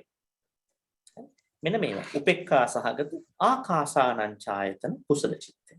උපේක්ඛා සහගත විඥානං ඡායතන කුසල චිත්තේ. උපේක්ඛා සහගත ආකින්චඤ්ඤායතන කුසල චිත්තේ. උපේක්ඛා සහගත නේව සංඥානා සංඥායතන කියන කුසල චිත්තේ. මොකද මේ ආකාසානං ඡායතන කියන්නේ? ඒ කියන්නේ ඉන්ෆිනිට් ස්පේස්. මේ ස්පේස් එකේ මේ ආකාශයේ ස්පේස් එකේ ප්‍රමාණයක් කියන්න බෑ කියලා ඒගොල්ලෝ ධානයකට සමවදිනවා. ඒක බුදුහාමුදුරුවෝ කිව්වනේ නේ රෝහිතස්ස දිය පුත්‍රයාට. රෝහිතස්ස මේ දැන් ඒක මේකට සම්බන්ධ කරන්න පුළුවන්. මේගොල්ලෝ මේකේ කරාට ධාන හදාගත්තට බුදුහාමුදුරුවෝ කියනවා මේ අවකාශය කියන එක මේ ලෝකයේ හරියටම තියෙන්නේ අපේ ඇඟ ඇතුළේ. බඹයක් සහිත වෙන සංඥා සහිත ඇඟ ඇතුළේ. මිසක් මේ එළිය නෙමෙයි කියලා උන්වහන්සේ කියනවා. නමුත් තාපසෝරු ඉන්නවා එහෙම නෙමෙයි. ඒගොල්ලෝ මේ ආකාශය අනන්තයි කියලා මේ ධාන වඩලා ඒකටපත් වෙනවා. ඒ වගේම විඥානය අනන්තයි කියලා ධානය වඩනවා. ඒක තමයි විඥානංචය. ඒ වගේම මුකුත් දෙයක් මේ ලෝකේ නෑ අර එම්ප්ටිනස් වගේ දෙයක්. ඒකළු ධානය වඩ. ආකින්චය. නේව සංඥානා සංඥා කියන සංඥාවන් සම්බන්ධ ඒකළු ධානය වඩනවා. ඉතින් අපි මේ දෙගොල්ලන්ගෙම හදාගන්න කුසල් වලට අපි නමක් කියනවා ආනෙන්ජාපි සංඛාර. දැන් අපි ඊළඟ එක කියනවා. දැන් මෙන්න මේ ස්ලයිඩ් එකේ ඔබට පේනවා. මේකේ ඔබට පේනවා මේ අර දැන් අපි හදාගන්න ඒවා අකුසල චේතනා 12. අන්න අපි හදාගන්නවා ඒවයි මොනවද? අපුඤ්ඤාපි සංඛාර. දැන් ඔන්න අවිද්‍යාව නිසා අපි හදාගන්නවා අකුසල චේතනා 12. ඒ 12න් අපි නිර්මාණය කරගන්නවා සංස්කාර අවස්ථාවේදී අපුඤ්ඤාපි සංඛාර. ඒ වගේම අපිත් ඒ වගේම අර රූපාවචර කාණ්ඩේ ඒ කියන්නේ 13ක් අපේ 8යි ඒගොල්ලන්ගේ 5යි එකතු වෙලා අපි කියනවා මේ දෙගොල්ලොම හදා ගන්නවා පුඤ්ඤාපි සංඛාර. මහා කුසල චේතනා 8යි රූපාවචර කුසල චේතනා 5යි. එකතු වෙලා කරන 13ක් තියෙනවා. ඒතර අපේ 8යි රූපාවචර කාණ්ඩයේ 5 එකතු වෙලා 13ක් ඒවා පුඤ්ඤාපි සංඛාර කියනවා. ඊළඟට අරූපාවචර කාණ්ඩේ හදන්නේ කෙලින්ම ආනෙන්ජාපි සංඛාර කියන සංඛාර වර්ගය. ඉතින් අපිට පේනවා මේ රූපාවචර කට්ටිය ගේ ඒවත් පුඤ්ඤාපි සංඛාර කියන ගණයට අරන් තියෙනවා මෙතන. නමුත් මේකේ පොඩි කාරණාවක් තමයි සමහර කට්ටිය මේ රූපාවචර සහ අරූපාවචර කාණ්ඩ දෙකේ මේවා ආනෙන්ජාපි සංඛාර කියලා කියනවා. නමුත් සමහර තැන්වල කියනවා මහා කුසල චේතනා 8ත් රූපාවචර 5ත් පුඤ්ඤාපි සංඛාර කියලා. දැන් ඔබට පැහැදිලි මේ සංස්කාරවලදී අභිධර්මයේ කතා කරන්නේ චේතනා 29ක් පමණයි. ඒ චේතනා 29 කියන්නේ අපි අකුසලයක් කරනකොට අපට තියෙන චේතනා 12යි. ඒ වගේම අපි කුසලයක් කරනකොට අපට තියෙන චේතනා 8යි, රූපාවචර කට්ටියගේ 5යි, අරූපාවචර කට්ටියගේ 4යි. ඒ 29ක තමයි සංඛාර කියලා කියන්නේ. දැන් මෙතන මේ වරහන් ඇතුලේ තියෙන ඒවා අපි ලබන සතියේ කතා කරන්නේ. ඇත්තටම මම මේක විග්‍රහ කරන ලබන සතිය. ඒ කියන්නේ දැන් අපිට දැන් ඔන්න අපි කොහොමද ඔක් ගන්නෙ? දැන් ගිය ජීවිතවල අපි අකුසල චේතනා 12ක් ඇති කරගත්ත නිසා මේ ජීවිතේ අපිට මොකක්ද උනේ? අපට ආවා අකුසල අහේතුක චිත්ත 7ක්. උපේක්ඛා සහගත චක්කු විඤ්ඤාණ අපි කියනවනේ නේද? අපි කතා කරන්නේ. ඒ කියන්නේ දැන් සමහර කට්ටිය ඉන්නවා කිසිම හේතුවක් නැහැ නිකන් මූඩ් එක අවුල් වෙනවා. කිසිම හේතුවක් නැහැ එකපාරට මූඩ් එක අවුල්. සමහර කට්ටිය දකින්නෙම එයාට අප්‍රසාදය දෙන දේ. ඒව බුදුහාමුදුරුවෝ කිව්වේ මොකක් කියලා? අපි දන්නේ. මේ ගියාත්මවරපු අකුසල. සමහර කට්ටිය ඉන්නවා ඇස් අරපු ගාම පුදුමාකාර ප්‍රසන්න දේවල් දැක්ක. එයා කැමති දේවල් දැක්ක. ඒ වගේම කනට ඇහෙන ශබ්දත් හරි ප්‍රසන්න. ඒවා මේ ජීවිතේ කරපුවා නෙමෙයි ගියාත්මවල කරගත්තේ. අන්න ඒවා මේ අකුසල අහේතුක චිත්ත 7ක් වශයෙන් ගන්න. කුසල පැත්තෙත් ඒ වගේ ඒවා තියෙනවා 8ක් මහා විපාක 8ක් රූපාවචර 5 අරූපාවචර 4ක්. ඉතින් කෙටියෙන් ඔබට දැනගන්න තියෙන්නේ මේකයි. මේ අභිධර්මයේ සංස්කාර කියලා කියන්නේ චේතනා 29කට. ඒ චේතනා 29 නිසා අපට විඥාන අවස්ථාවේ මෙන්න මේවා ඇති වෙනවා. අකුසල හේතුක චිත්ත, කුසල හේතුක විපාක චිත්ත 8, මහා විපාක චිත්ත 8, රූපාවචර විපාක චිත්ත 5, අරූපාවචර විපාක චිත්ත 4. අපි ඒක ලබන සතියේ බාර කරමු.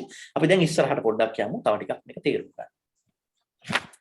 දැන් සංස්කාර ගැන අපිට නිකම්ම කතා කරන්න බෑ. අපිට මේ විග්‍රහයට යන්න ඕන ටිකක්. සංස්කාර ගැන ධර්මයේ තිබෙන විග්‍රහ කීපයක් මම ගන්න බලාපොරොත්තු වෙනවා. දැන් ඔබට අර මම කලින්ම කිව්වනේ සංස්කාර වල අදහස් දෙකයි කියලා. එකක් පළවෙනි එක තමයි සංස්කරණය කිරීම, දෙවෙනි එක තමයි සංස්කරණය වෙලා තියෙන එක. දැන් එතකොට පටිසමුප්පාද කියන්නේ සංස්කරණය කරමින් යන වැඩපිළිවෙල. කියන්නේ මේ හැම ජීවිතයකම අපි සංස්කරණය කරාගෙන යනවා. නේ? කරාගෙන යනවා. කියන අලුතෙන් හදාගෙන යනවා. ඒක තමයි පටිසමුප්පාද කියන්නේ. නමුත් පංචස්කන්ධ කියන්නේ සංස්කරණය කරාගෙන යන නිසා අපට ඇතිවෙන ඒ කියන්නේ සංඛාර මගින් දැනට ඇති වෙලා තිබෙන දේවල්. අපි ඒවට කියනවා පංචස්කන්ධය එක තැන. මේ පංචස්කන්ධයේ තියෙන ඔක්කොම පහම ඇති වෙලා තියෙනවනේ. දැන් අපිට රූප ඇති වෙලා තියෙනවා. රූපක් තියෙනවා. වේදනා ඇති වෙලා දැන් තියෙනවා. ඇදිලා තියෙනවා. ඊළඟට සංඥා ඒවා අපිට ඇති වෙලා තිබෙනවා. ඊළඟට සංස්කාර දැන් ඇති වෙලා තිබෙනවා. එක පැත්තකින් අපි ඇඟක් ඇති වෙලා අපි තවත් සංස්කාර හදනවා. ඊළඟට විඥාන ඇති වෙලා තිබෙනවා. ඒ විඥාන වලින් තවත් විඥාන හදනවා. එහෙනම් සංස්කාරවල එක විග්‍රහයක් තමයි ගැඹුරු විග්‍රහයේදී පටිච්චසමුප්පාද විග්‍රහය තිබෙන්නේ අර ටික. ඒක පටලවා ගන්න එපා. අර චේතනා 29. අනෙකුත් මේ ත්‍රිපිටකයේ විහිදලා තියෙන තැන්වල ගත්තම අනිත් ප්‍රධාන විග්‍රහයක් තමයි පංචස්කන්ධ විග්‍රහයේ එන සංස්කාර. මේ පංචස්කන්ධ විග්‍රහයේ එන සංස්කාර වල තවත් බෙදීමක් තිබෙනවා චේතනා පස්ස මනසිකාර කියලා. ඒකත් වැදගත්. ඔය සංස්කාර ස්කන්ධය විස්තර කරන්නේ එහෙමයි. චේතනා පස්ස මනසිකාර. ඒ කියන්නේ මේ සංස්කාර ස්කන්ධය ඇතුලේ තිබෙනවා දැන් කෙනෙක් අහන්න පුළුවන් නේ. රූප වේදනා සංඥා සංකාර විඥාන චේතනාව කොහෙද තියෙන්නේ? චේතනාව තියෙන්නේ කොහෙද තියෙන්නේ? සංස්කාරය ඇතුලේ. රූපේ තියනවාද වේදනාවේ තියනවාද සංඥාවේ තියනවාද විඥානේ තියනවාද? විඥාන කියන්නේ හිතක් විතරයිනේ. මේ චේතනාව තියෙන්නේ කොක ඇතුලේද? සංඛාර ස්කන්ධය ඇතුලේ. මොකද අපි සංස්කරණය කරාගෙන යනකොට අපේ කැමැත්ත ඇති වෙනවනේ ඒවට දැන ගැනීම. ඊළඟට ස්පර්ශයත් ඒකේ තියෙනවා. ඊළඟට දැන් අපි කට්ටිය කියනවානේ මේ යෝනිසෝ මනසිකාරය හදාගන්න කියලානේ. හැම වෙලාවෙම කියනවනේ ඒක. යෝනිසෝ මනසිකාරයෙන් ජීවත් වෙන්න. නැත්තම් ඔබට සතිය ඇති කරගන්න බෑ. සමාධිය ඇති කරගන්න බෑ. නේ? අපි හැම වෙලාවෙම කියනවානේ යෝනිසෝ මනසිකාරයෙන්. අන්නේ මනසිකාර තත්ත්වෙත් තිබෙන්නේ සංඛාරස්කන්ධය ඇතුළේ. එහෙනම් සංඛාරස්කන්ධය ගොඩක් බලවත්, ගොඩාක් සැලකිලිමත් වෙන්න ඕන එකක් නේද? ගොඩාක් සැලකිලිමත් වෙන්න ඕන එකක්. ඒකට හේතුවක් තමයි දැන් රූපය මැරිලා යනවා, මැරෙනවා. වේදනාවක් නැති වෙලා යනවා. සංඥාවට මොකද වෙන්නේ? සංඥාවත් මරුණෙන් පස්සේ යනවා. නෑ. ඊළඟ සංඥාවයි කියන්නේ මොකක්ද? සංඥාවයි කියන්නේ යමක් පරණ දෙයක් හඳුනා ගැනීම සහ අනාගතයට හඳුනා ගන්න සටහන් කර ගැනීම. ඒක කොහෙටද ඇත්තටම යන්නේ අන්තිමට? ඒක සංස්කාර ස්කන්ධය ඇතුළට වැටෙනවා කවදා හරි නේ. මොකද ඒක දැන් මරුණයින් පස්සේ වෙනම සංඥාවක් නැහැ. ඒක තිබෙන සංස්කාර ස්කන්ධේ ඇතුළේ පින පව ඔක්කොම තියෙන. ඒක ඇතුළට යනවා ඒක. ආයි ජීවිතයක් හටගත්තම තමයි සංඥාව විකසිත වෙලා එළියට එන්නේ.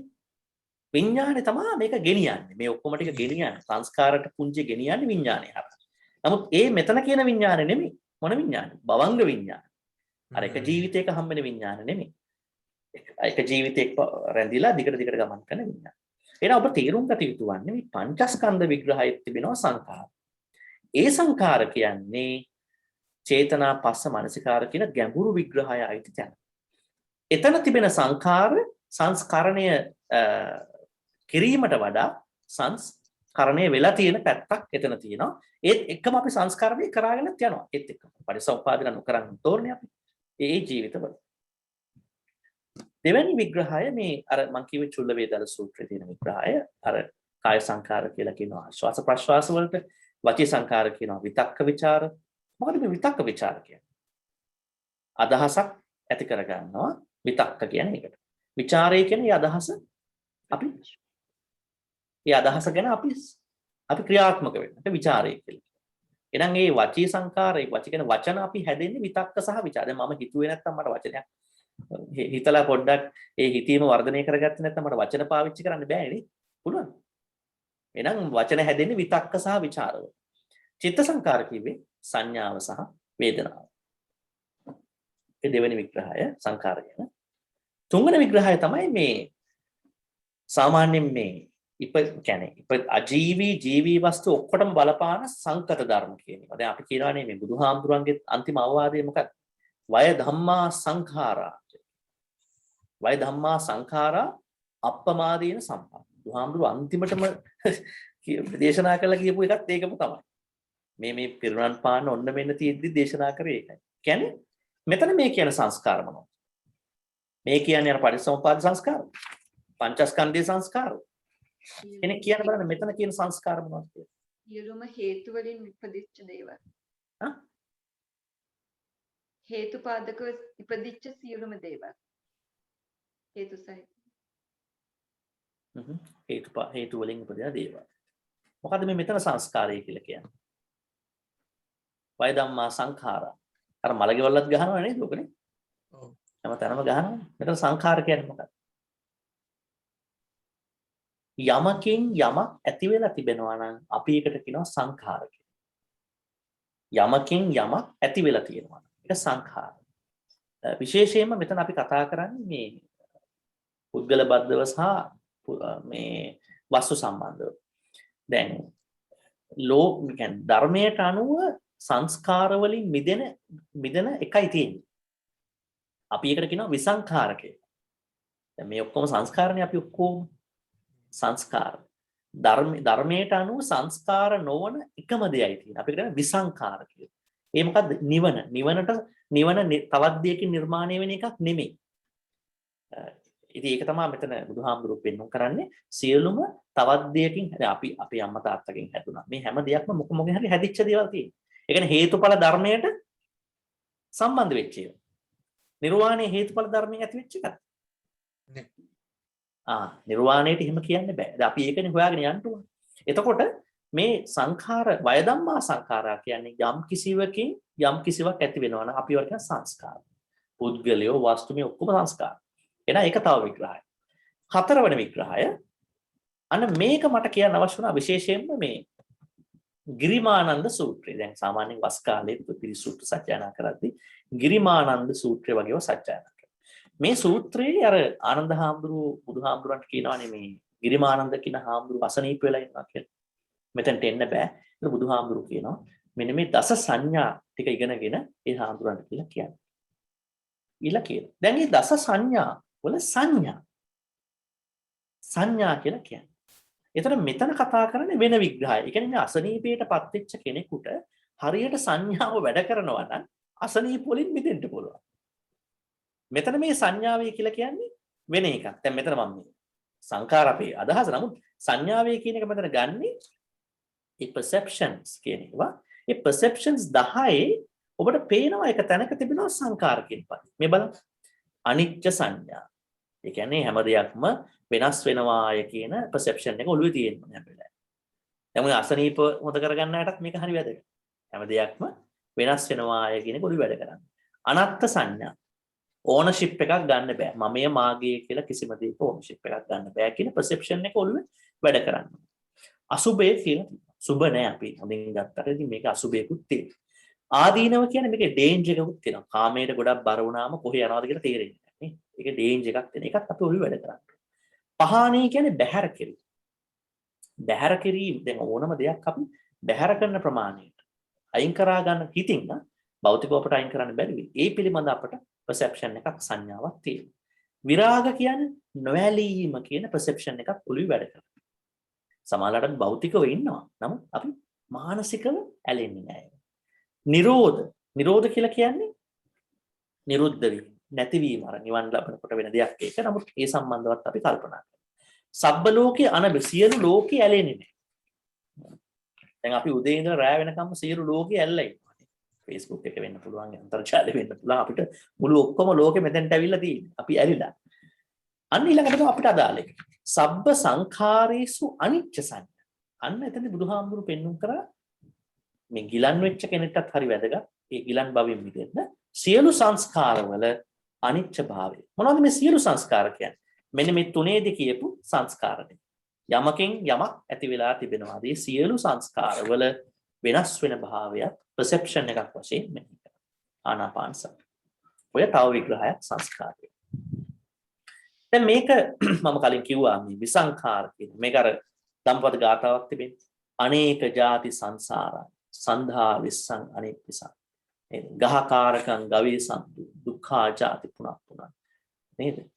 ගහකාරක දිට්ඨෝසි පුනගීහන්න කාහසි සබ්බාතේ පාසුකා බග්ගා. ගහකූටං විසංඛිත.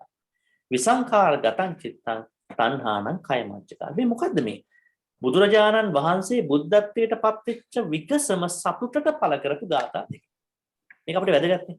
වහන්සේ සතුටටපත් උනායි මොකද? ඒ සතුටටපත් වෙච්ච අවස්ථාවේ මොකද්ද කිව්වේ? මම මේ අනාදිමත් සංසාරේ ගමන් කරා. මට හොයාගන්න බැරි වුණා මේ සංසාරයේ කියන ගේ හදන වඩුවා කාපෙන්ට්. මෙයා කොහෙද ඉන්නේ කියලා. මං එයාව හොයාගත්තා. ගහකාරක දිට්ඨෝසි. මේ සංසාරයේ කියන ගේ හදන මිනිස්සයා මං හොයාගත්තා. ඊළඟට මොකද්ද? දැන් එයාට ආයි ගේ හදන්න බෑ. පුන ගේ හන්න කාහසි. සබ්බාතේ පාසුකා බග්ගා. සීළු පරාල ටික අයින් කළා දැන්. මේ ගේ පරාල ටික ඔක්කොම දැන් මම අයින් කළා තියෙන්නේ. නේ? රිච් පෝල් එකත් එක්ක. ඊළඟට කිව්වා ගහ කූටම් විසංකිතං විසංකාරගත මගේ හිත විසංකාර වලට ගිහින් තියෙන දැන්. අන්න ඒක වැදගත්. මගේ හිත දැන් ගිහින් තියෙන විසංඛාරය. ඒ කියන්නේ මගේ හිත සංඛාරයට ගිහිල්ලා නෑ දැන්. දැන් අපේ හිත කොහෙටද ගිහින් තියෙන්නේ? සංකාර. සංඛාරයට ගිහින් තියෙන්නේ. මේ ඇතිවෙච්ච දේවල් වලට පුද්ගලයන්ට වස්තු වලට අරව මේ හැමදේට. අන්න මගේ හිත විසංඛාර නිවනට දැන් ගිහින්. නිවන ඇතිවෙච්ච එකක් නේ. ඉතින් මගේ මනස විසංඛාරයට යනවා. තණ්හානම් කය තෘෂ්ණාව නැතිකොට අරහත්ත්වය අවබෝධ. බුදුහාමුදුරුවෝ මූලිකව අරහතෝනි රහත් තත්ත්වෙ මූලිකව අවබෝධ කරගන්න. ඒ නිසා අන්නේ විසංඛාර කියන පදේ ගන්න. ඔබ කවදා හරි ඔබ යන්නේ නිවන් දකින්නවා කියලා කොහෙටද යන්නේ මේ? විසංඛාරයටයි යන්නේ. මේක තව විග්‍රහයක්. ඊළඟට අනිත් එක තමයි ඒක මගේ අවසාන ස්ලයිඩ් එකේ අවසාන තැන. මේ සංස්කාර දිහා බලන්නේ කොහොමද? මේක සූත්‍රයක්. කලක්තේ අනිත් සූත්‍රය සංයුත්ත නිකාය 22:9. මම මේ සූත්‍ර පිටකෙන් යම් යම් ඒවා ගත්තා පොඩ්ඩක් කරා. පටිසමුප්පාදේ කියන්නේ 29 චේතනා 29 විතරනේ. මම පොඩ්ඩක් අතිරේක පොඩ්ඩක් පෙන්නන්න. ඒක කියනවා මෙන්න මෙහෙම. සංඛාරා අනිච්චා අතීතානාගත කෝපන වාදු පච්චුපන්න. සංස්කාර කියන ඒවා අතීත සංස්කාරات තියෙනවා ඒවත් අනිත්‍යයි. අනාගතෙත් වෙන සංස්කාර අනිත්‍යයි. ඉතින් වර්තමාන සංස්කාර කතා කරන්න දෙයක් නැහැ. ඒ කියන්නේ දැන් අපි ගත්තොත් අපි දන්නවා මේ අතීතයේ කරපු සංස්කාර තිබෙනවා දැන් තියෙනවානේ එක පැත්තකින්. දැන් අපි කරගත්ත සංස්කාර පුඤ්ඤාභි සංඛාර, අපුඤ්ඤාභි සංඛාර, ආනිඤ්ඤාභි සංඛාර ඒවා වෙනස් වෙලා නේද? දැන් එහෙනම් මම හැමදාම සුගති උපදින්න එපා. මම එක විදිහට ඉන්නවා නම් එහෙම වෙන්නේ නැහැ. ඒ නිසා ඒවා අතීතෙත් අනාගතෙත් වර්තමානයේත් බොහොම අනිත්‍යයි. ඒතර අපි කොහොමද මේ සංස්කාර ගැන හිතන්නේ? අතීතස්මින් සංඛාරස්මින් අනපෙක්ඛෝ හෝති. අතීතයේ තිබිච්ච සංස්කාර සම්බන්ධ මේ ජීවිතෙත් අතීතෙත් කලිනුත් අතීතෙ තිබිච්ච ඒවා ගැන බලාපොරොත්තු තියාගන්න හොඳ නැහැ. බලාපොරොත්තු අඩු කරගන්න එක තමයි වැදගත්. ඒ කියන්නේ දැන් එහෙන් බැලුවයින් පස්සේ අර මං ගියාත්මේ කවුද වුනේ? ඒවා ඔක්කොම මේකට අදාළයි. සමහරු ගිහලා අත බලලා අරවා මේවා බලලා අතීතේ හොයාගන්න හදනවා නේද? අන්න ඒ සංස්කාර ගැන බලාපොරොත්තු තියාගන්න එපා. ඒක ඉවරයි. ඒක හිතුවා කියලා ඇති වැඩක් නැහැ. ඒක ඉවරයි. ඒ අතීත සංස්කාර ගියා බවවල කොහොමද හිටියේ කියලා. අනාගතං සංඛාරං නාබිනන්ති. අන්න මම අනාගතේ මොන සංස්කාර හැදෙයිද? මොන ලෝකේ බ්‍රහ්ම ලෝකේ ඒව කරන්නත් එපා. මොකද ඒව කරනකොට එන්නේ මොකද? රූප රාග අරූප රාග. සංසාරයෙන් මිදෙන්න බෑ ආයි. නේ? ඒ කියන්නේ සංසාරයෙන් මිදෙන්න බෑ. දැන් ඊළඟ ආත්ම වල දෙවියෙක් වෙනවා. ඒ විතරක් නෙමෙයි බ්‍රහ්මයෙක් වෙන්න පුළුවන්. රූපාවචර බ්‍රහ්මී අරූපාව ඒවත් හිතන්න එපා. මොකද එතකොට වෙන්නේ නැවතත් අපි මොකද ඩේ ටුවර් එකක් යනවා. සංසාරයට යනවා ඉස්සරහ. ඊළඟ පච්චුප්පන්නස්ස සංඛාරස්ස නිබ්බිදාය නිරෝධාය පටිපන්න. අන්න මේක තමයි අපිට තියෙන්නේ. ඔන්න දැන් පච්චුප්පන්නස මේ වර්තමාන සංස්කාර. දැන් මම පුද්ගලෙක් මේ ජීවිතේ. දැන් මට ඇති වෙලා තිබෙන සංස්කාර ටික තියෙනවා භෞතිකව සහ මානසිකව. මේවා අපි නැති කරා ගන්න. ඒ කියන්නේ මෙන්න මේ ඊළඟට කියන කතාවට එන්නේ. මෙන්න මේකට. සබ්බ සංඛාර සමතේට සියලු සංස්කාර සමනය කරගන්න. සියලු සංස්කාර නැති කරගන්න. කියන්නේ විසංඛාරයට යන වැඩේ කරන්න කියලා සර්වඥන් වහන්සේ අපට කියලා තියෙනවා. ඔබට මතකද නැහැ පාලි පාඨයක් සබ්බූපදී පටිනිස්සක්ඛු කියලා කිව්වා. සබ්බ සංඛාර සමතු සබ්බූපදී පටිනිස්සක්ඛු. ඒ කියන්නේ සියලු සංස්කාර අපි සමනය කරන්න, ඒ කියන්නේ ඒවා නැති කරා ගන්න ඕනේ, විසංඛාරයට යන්න ඕනේ. ඒත් එක්කම මේ උපදී ටික නැති කර ගන්න. උපදී කියන්නේ අපි පංච උපාදානස්කන්ධය සම්බන්ධ. ඉතින් අද දවසේ ඔබ තේරුම් ගත යුතු කාරණාව තමයි විශේෂයෙන්ම මෙන්න මේක තමයි ඔබට තේරුම් ගන්න අවශ්‍ය ප්‍රධානම දේ. ඒ කියන්නේ දැන් අවිජ්ජාව කියන නිදාණය පච්චය වෙලා සංඛාර හැදුනා. එතකොට මේ සංඛාර අපි කියන්නේ පච්චුප්පන්න කියලා නෙවෙයි. පච්චයුප්පන්න කියලා. සංඛාර කියලා අභිධර්මයේ කියන්නේ චේතනාවන් 29ක්. එතකොට මේ චේතනාවන් 29 නිසා අපට විඥාන හැදෙනවා, විඥාන අවස්ථාව. ඊළඟ නිදානියට යනකොට විඥානනේ අන්න විඥාන හැදෙනවා 29 ආකාර විඥාන අපිට හැදෙනවා. ඉතින් ඕක තමයි අද තේරුම් ගන්න ප්‍රධාන දේ. ඒකත් එක්කම අර අනිකුත් සංස්කාර ගැන කතා කරන වෙනත් විග්‍රහ ගොඩක් තියෙනවානේ. ඒ පංචස්කන්ධ විග්‍රහය ඊළඟට අර වය ධම්මා සංඛාරා කියන තැන විග්‍රහය ওই ටිකත් පොඩ්ඩක් දැනගන්න. ඒ වගේම ඔබ දැනගන්න ඕන සංස්කාර වලට මට මොකද්ද කරගන්න පුළුවන්. සංස්කාර වලින් අපි බැහැර වෙන්න අවශ්‍යයි. සංස්කාර වලින් බැහැරවන්නේ ඒවා අනිත්‍යයි, දුකයි, අනාත්මයි කියලා හිතන ප්‍රමාණයට. නැත්තම් අපි ඒව වර්ධනය කරගෙන ඉස්සරහට යන්න වෙනවා. ඒ නිසා ඒක තමයි මූලිකව කියන්න අවශ්‍ය. දැන් අද ඔබට තිබෙන ප්‍රශ්න අහන්න පුළුවන් අවස්ථාව දැන්. මේ සම්බන්ධව කොහොමද පරිභාෂිත?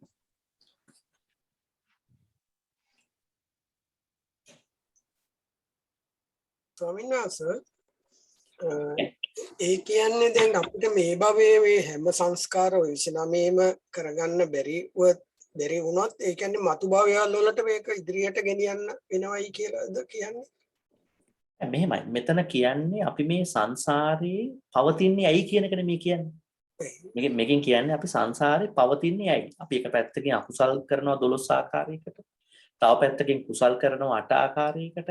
මේ සාමාන්‍ය වෙලා තවත් වෙලාවකට ධානත් හදාගෙන කරනවා කුසල් කරනවා තව විදිහකට. ඒ කියන්නේ දැන් එතන ගත්තයින් පස්සේ 9 ආකාරයකට. ඉතින් මේක වෙන විදියයි මේ පෙන්නන්නේ. මේ කොහොමද අපි චේතනා හදාගන්නේ කියලා. ඒ කියන්නේ මේ සංසාරේ එක එක ජීවිතවලට යන්න චේතනා හදාගන්නේ කොහොමද කියලා මේකෙන් කියන්නේ. මේ වොලිෂන්ස් හදාගන්නේ කොහොමද කියලායි මේකෙන් පෙන්වා දෙන්නේ.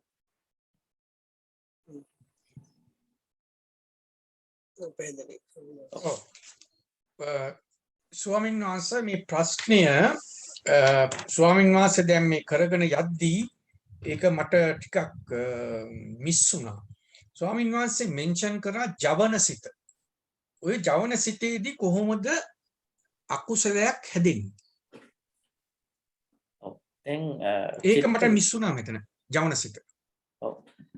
අපිට ඒක පොඩ්ඩක් පෙන්වන්න පුළුවන්. අපි හරියටම ගියොත් අපේ ස්ලයිඩ් එකට. ඔව්. මම හිතන්නේ ඒක ස්වාමීන් වහන්සේ ඉස්සෙල්ලා විග්‍රහ කරා දන්නේ. ඉස්සෙල්ලා ස්ලයිඩ්ස් වල විග්‍රහ කරපු කාරණාවක්. නමුත් මම කැමතියි පොඩ්ඩක් ඒක පෙන්වන්න කරන්න. මොකද චේතනාවට සම්බන්ධ නිසා. දැන් ජවන චිත්ත කියලා කියන්නේ මේ දැන් ඒක හිත හැදෙන කියන්නේ අපි චිත්තයක් හැදෙන්නේ චිත්තක්ෂණ 1000ක් කරා ගිහිල්ලා. එතකොට ඒ චිත්තක්ෂණ 17ක් යන ගමනේ අන්තිම හරියේදී මම ඒක පොඩ්ඩක් පෙන්නන්නම්කෝ මේකේ දාලා අන්තිම හරිය වෙනකොට ඒ චිත්තය උත්සාහ කරනවා හොඳ කියන්නේ යන්න පුළුවන් උපරිම චේතනාවක් හදාගෙන කුසලයක් අකුසලයක් කරගන්න. දැන් මෙන්න මේ ස්ලයිඩ් එකේ මට පෙන්නන්න පුළුවන් ඒක.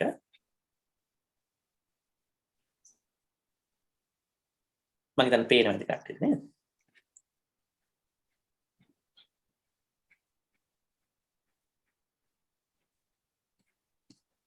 ඔව් පේනව නේද? පේනවා ස්වාමීන් වහන්සේ පොඩ්ඩක් ලොකු කරොත් ඔක හොඳයි. හොඳයි. හරි.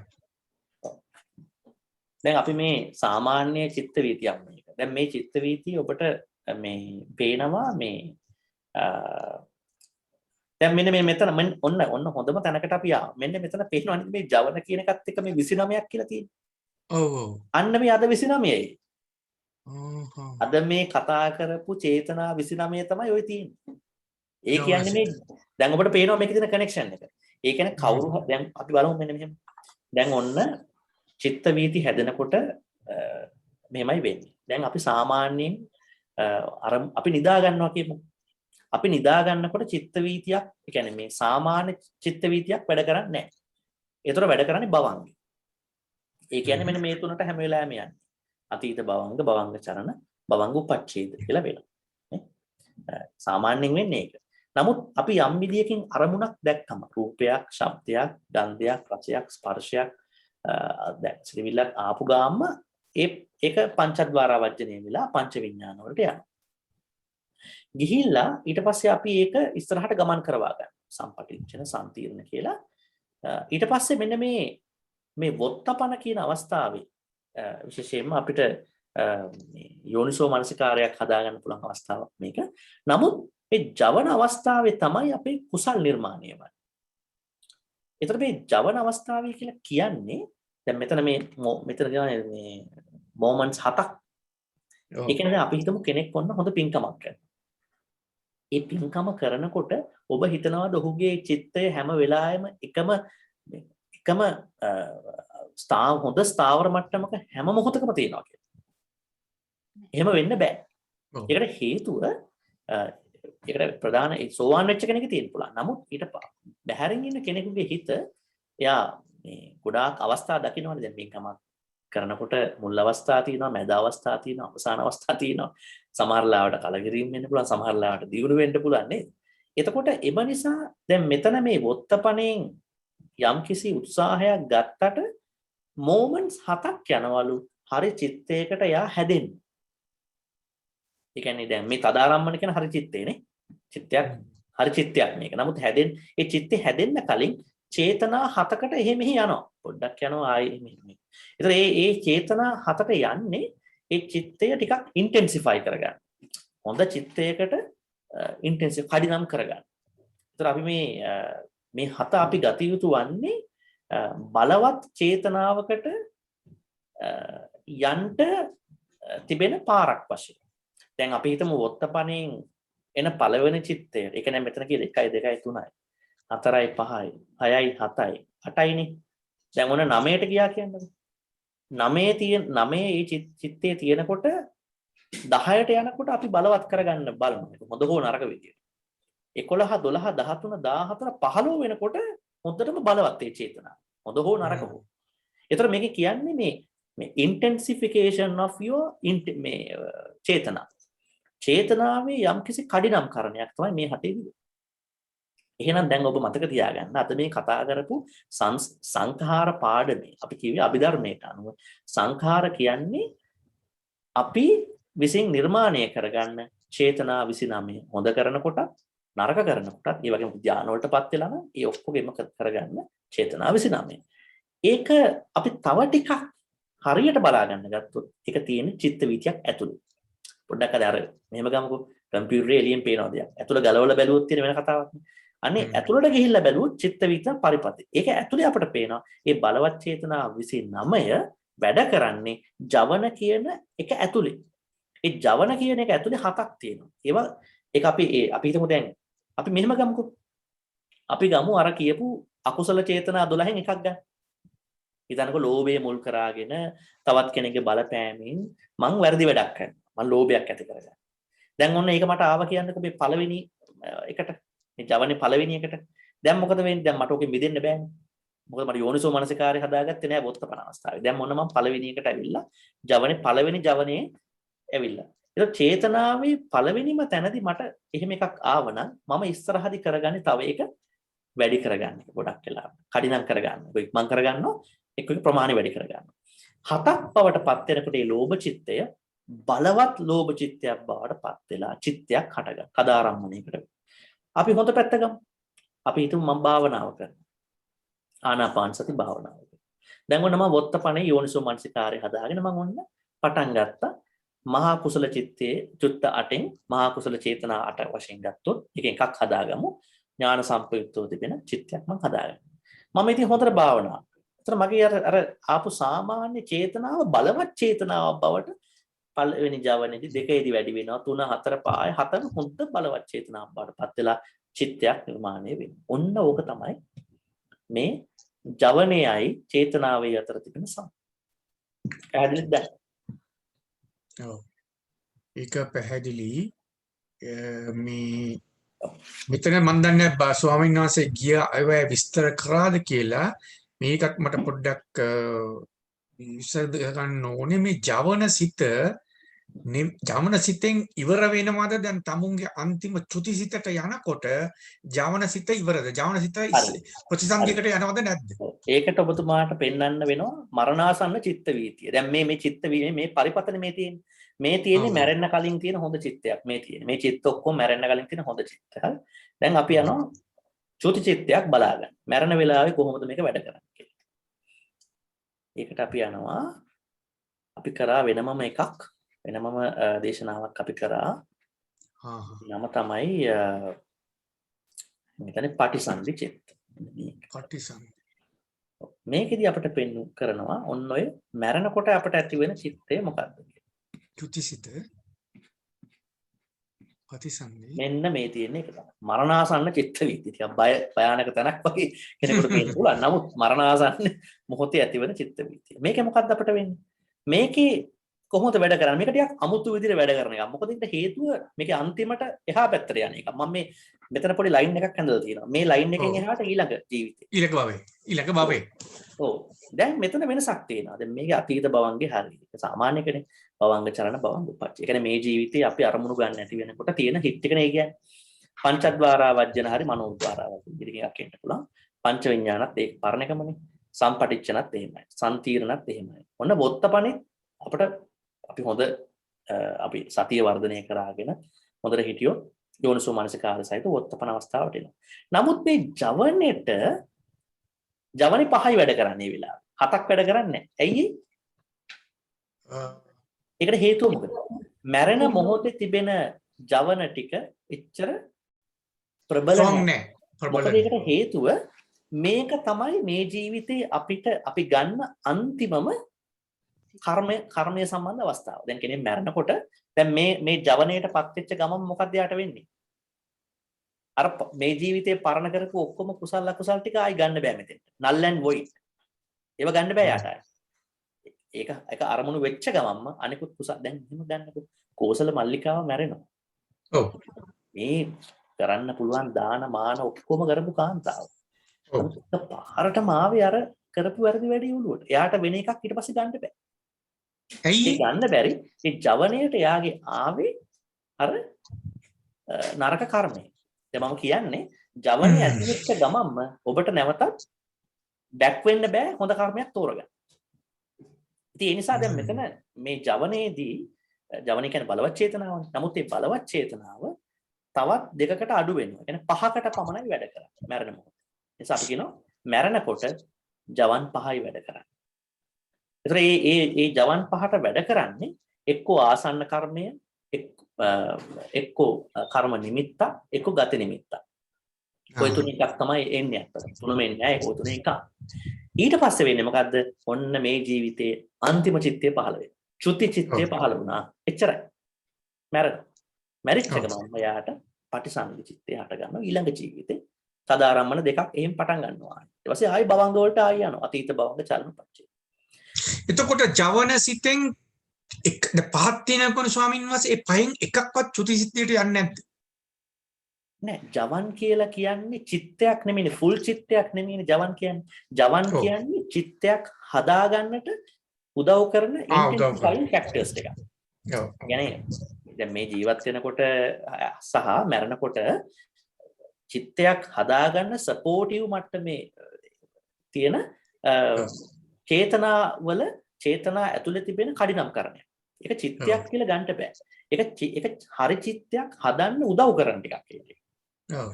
මරණ මොහොතේ අපේ තිබෙන මේ ශාරීරික මානසික රූපය අඩු වෙන හින්දා ඒක 5කට බයිනවා. බහැලා ඒක චුති චිත්තයට යනවා. හරි. එතකොට බන්තේ ඔය මේ මරණ වෙලාවේදී කියනවනේ මම දන්නේ හුඟක් තැන්වල තියෙනවා ඒ ඉන්න කන්ඩිෂන් එක අනුව සිත තාම හොඳ නම් මරණ එක්කිනාගේ පිරිත් කියන්නේ කියන බුදු පිළිමයක් පෙන්වන්න කියනවා. ඒ වෙලාවේදී එයාගේ ජවන සිතද වැඩ කරන්නේ ඊට ඉස්සෙල්ලා සිතද බොත්තපන්න. දැන් අපි තුමු මේමයි. දැන් කෙනෙක් මැරෙනවා කියන්නේ චුතිචිත්තයක් පහළ වෙන්නම ඕන. එතකොට දැන් හිතන්නකෝ කෙනෙක් ඊට ඉස්සෙල්ලා මම කියන්නේ ස්වාමීන් වහන්සේ ඊට ඉස්සෙල් මැරෙන්න මොහොතකට එයාට ජවනයේට එයාගේ ශාරීරික සෞඛ්‍යයට මානසික සෞඛ්‍යයට අදාළ මට්ටමේ ජවන ටිකක් පහළ වෙනවා. ඔය ජවන 5 පහළ වෙනවා. දැන් හිතන්නකෝ කෙනෙක් ඉන්නවා කෝමායකට ගිහිල්ලා. ඔව්. ඒතර එයා අපි වගේ නෙමෙයි සාමාන්‍ය කෙනෙක් වගේ නෙමෙයි කෝමායකට ගියපු එක්කෙනා උනත් එයාගේ මනස වැඩ කරනවා යම් ප්‍රමාණයක්. ඔව්. ඒතර එයාටත් අරමුණක් වැටෙනවා මේ ජවන් 5. ඔව්. ඒ 5 වැටලා චුති චිත්තයක් ඇති වෙනවා යාර. එයා මැරෙනවා. මෙහි ඉන්නවා තව එක්කෙනෙක් එයා හොතට මැරෙනවා. කතා බස් කරමින් මැරෙනවා. තව එක්කෙනෙක් ඉන්නවා නින්දෙදි මැරෙනවා. නින්දෙදි භවංගවලදී මැරෙනවා. ඒතර මේ හැම කෙනාම මේවා පහු කරන්න ඕනේ. මේ ටික පහු වෙනවා ඒ කට්ටියගේ. නින්දෙන් නැති වුණත් මේ චුති චිත්තය ජවන් සිත ඔක්කොම පහු වෙනවා. ඔව් චුති චිත්තයක් එපයි. නින්දෙන් නැති වුණා. එයා චුති චිත්තයකට එනවා. චුති චිත්තයක් එයාගේ හට ගන්න. අඩුම තරමින් නිදා ගන්න කලින් තිබිච්ච දෙයක් වෙන්න පුළුවන්. ඒ නිසා මොකද මගේ මව නැති වුණේ 91 මාරේදී නින්දෙදි කිසිම ප්‍රශ්නයක් තිබුණ නැත. ඔව්. ඊට ඉස්සෙල්ලා හොඳට කතා කරගෙන හිටියේ. ඔව්. එතකොට නින්දෙදී භවංග වැඩ කරනවා. අතීත භවංග චලන උපච්ඡේද. එතකොට ඒවත් තුළ තමයි ඒවටත් ගත්ත අරමුණු තියෙනවා. ඊට පස්සේ දැන් සමහර ලාවට තියෙනවා මේ නින්දෙදි හීන පේනවනේ. ඔව්. නින්දෙදි හීන පේනවා කියන්නේ එතකොට මේ මනෝද්වාර වචනේ වැඩ කරනවා. මොනවා හරි වැඩ කරලා. වෙනත් කාට හරි ප්‍රශ්න තිබෙනවද අපි දැන් කතා කරමු නිසා. ඔව් දැන් මන්ට 6:25.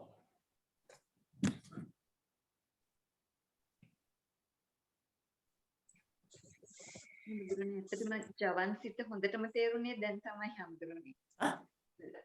25 එන්නේ සංස්කාර අපි අතර 29යි. එහෙමයි. ඔව්. අන්න එතන තමයි දාන්නේ ටික. ඒ 29 ගේන්නේ අතනට. ජවන් වලට ගේන්නේ. හදාගන්න අර හොඳටම පැහැදිලි වුණේ අද තමයි. එහෙමයි හම්දුරනේ. අකුසල සිත් කුසල සිත් ඒවෙන් හදාගන්න සංස්කාර තමයි ඒවට යන්නේ කියලා හරියටම සංකාර තමයි යන්නේ. එහෙනම් දැන් මේ 29න් ඕන එකක් එතෙන්ට එන්න පුළුවන්. ඒ කියන්නේ ඒ 29න් ඕන එකක් එක්ක ආසන්න කර්මයක් වශයෙන් එන්න පුළුවන්, කර්ම නිමිත්තක් වශයෙන් එන්න පුළුවන්, ගති නිමිත්තක් වශයෙන්. ඒ තුන එකක් නෙන්නේ.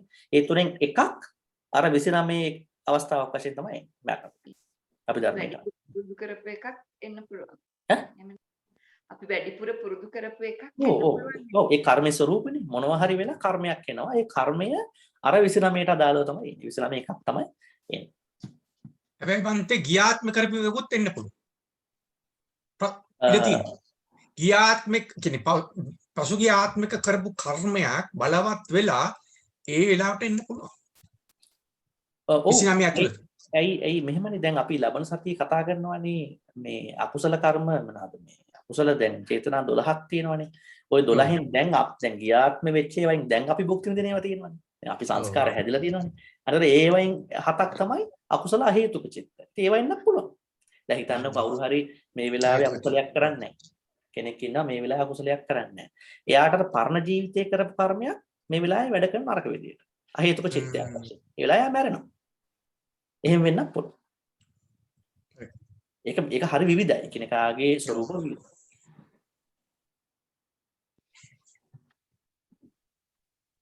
ඊළඟට වෙනස් ප්‍රශ්න දෙන්න. ස්වාමීන් වහන්සේ මේ කිව්වනේ ආනාපාන සති භාවනාව කරන්නේ හුස්ම දිහා බලාගෙන ඉන්න එක නෙවෙයි.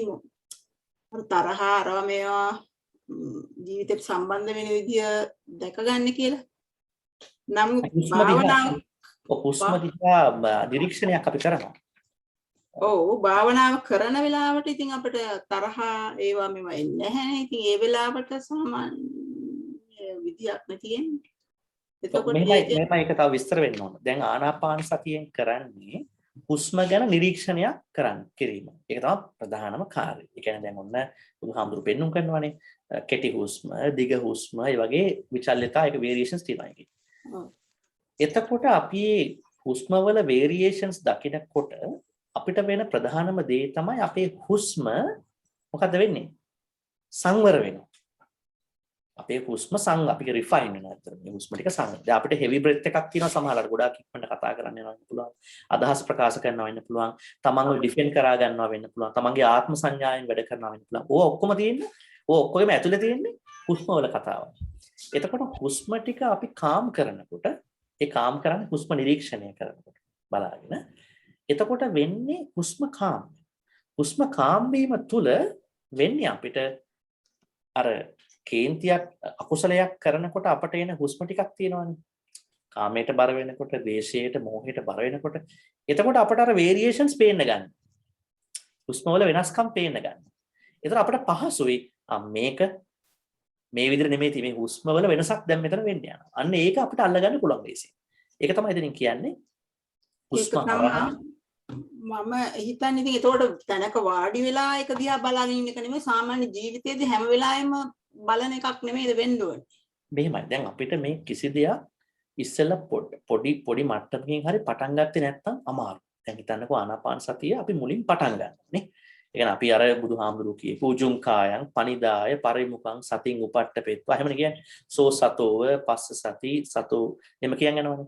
ඒතර ඒක කියන්නේ අපි ඉස්සෙල්ලා යම්කිසි තැනක බද්ධ පරියන්කෙන් වාඩි වෙලා සිහිය ඇතුව නේද? ඊළඟට සිහිය අරගෙන අදාළ මුහුණ ඉදිරිපසට නේද? මුඛ සමීපේ වාරගෙන අපි කරනවා. ඊට පස්සේ දැන් හැමදාම හැම වෙලාවෙම ඕක කර ඉන්න බෑ අපිට නේ. ඩ්‍රයිවිං කරනවා වෙන්න පුළුවන්, උයනවා වෙන්න පුළුවන්. එතකොට අන්න එතන තමයි අපිට මේ වැඩේ කරගන්න තැන. අතන අපි ප්‍රැක්ටිස් එක කරගන්න. අපි හරියටම මේක අභියෝගයට මුහුණ දෙන්නේ අනිත් අවස්ථාවල. ඒ අවස්ථාවල හිතන්නකො කෙනෙක් ඇවිල්ලා ඔබට යම්කිසි විදිහක විවේචනයක් කරනවා. අන්න ඒක ගන්නකො විවේචනයක් කරනවා. ඒ විවේචනය කරනකොටම ඔබ මොකද්ද කරන්නේ? ඔබට ආත්ම සංඥාව තියෙනවා. ඒකේ විදිහට. ඔබ මොකද්ද කරන්න බලන්නේ? ඔබ මේක නෑ කියලා කියන්න උත්සාහ කරනවා. එතකොට ඔබට දැති වෙලා නැද්ද ඔබගේ හුස්ම වෙනස්කමක් පේන්නේ නැද්ද? හොඳට බැලුවොත්. හුස්ම ගොඩක් සැරට ඔබ ගන්නවා. ඔබට හරි අමාරුයි මේ වෙලාවේ ඒක දරා ගන්න. අන්න එතෙන්ට මේක ගේන්න පුළුවන්. ඒතරන්නේ එතෙන්ට පේන අන්න මේ දිග හුස්මක් ගන්නනවා මෙතන දැන්. හුස්ම වල වේරියේෂන් එකේ අවුලක් වෙලා. දැන් මේ අකුසලයක් කරන්න යන්නේ. අන්න එතෙන්ටයි ඇත්තටම ආනාපාන සතිය ඉන් ඇක්ෂන් තියෙන එතන. ආනාපාන සතිය නිකන් විතර කරන්න පුළුවන්. නමුත් මේක ඉන් ඇක්ෂන් එක තියෙන්නේ ඒ අවස්ථාවල හුස්ම වල වේරියේෂන්ස් ටික බලාගෙන ඒ අනු කුසල් කරගන්න. දැන් කුසල් කරනකොට අපි හති දානවද? අසනීපයක් එහෙම නැත්තම් නෑ. අපි කුසලයක් කරනවා හති දානවද නිකන් මේ නේද? එහෙම දාන්න විදියක් නෑ අසනීපයක් එහෙම නැත්තම් නේද? මොකද හේතුව අපි යන්නේ එතන හොඳට තැම්පත් වෙලා. ඒකම මම කිව්වේ the more you refine your breath the calmer you are. ඔන්න ඕක තමයි ආනාපාන සතියෙන් කරන්නේ. බලෙන් හුස්ම ගන්නත් බෑ. හරි? ඒ බලෙන් හුස්ම ගත්තොත් අර නිකන් ඉන්නලාවට එකපාරට මේ දුන් දානවා වගේ වෙන හුස්ම වල වෙනස්කම් ටික බලන්න බෑනේ. අපි දැන් මෙහෙම ඉන්නකොට එන හුස්ම ටික තමයි අපිට හොයා ගන්න ඕනේ. එහෙනම් බලෙන් ගන්න බෑ වෙන ටික නිරීක්ෂණය කරනවා. ඇයි කරන්නේ? අනිකුත් බහුතර අවස්ථා දවස ගත කරන බහුතර අවස්ථාවල මේක වෙනස්කම් ටිකට අපි අවධානය යොමු කරනවා. මේවා වෙනස් වෙන්නේ ගොඩාක් වෙලාවට ව්‍යායාමයකින් තොරව ගත්තොත් අපිට අකුසලයකට බර වෙන අවස්ථාවක්. ඒක තමයි ආනාපාන සතිය කුසලය සහ අකුසලයට සම්බන්ධ කරන විදිහ. තවත් ඔබට දැනගන්න ඕන නම් මජ්ක්‍ධිම නිකායේ ආනාපාන සති සූත්‍රයට යන්න පුළුවන්. හොඳට විස්තර කරන්නයි.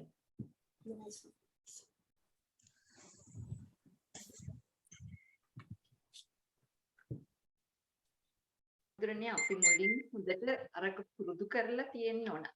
මොකද? ආනාපාන සති භාවනාව පුරුදු කරලා තියෙන්න නෝ.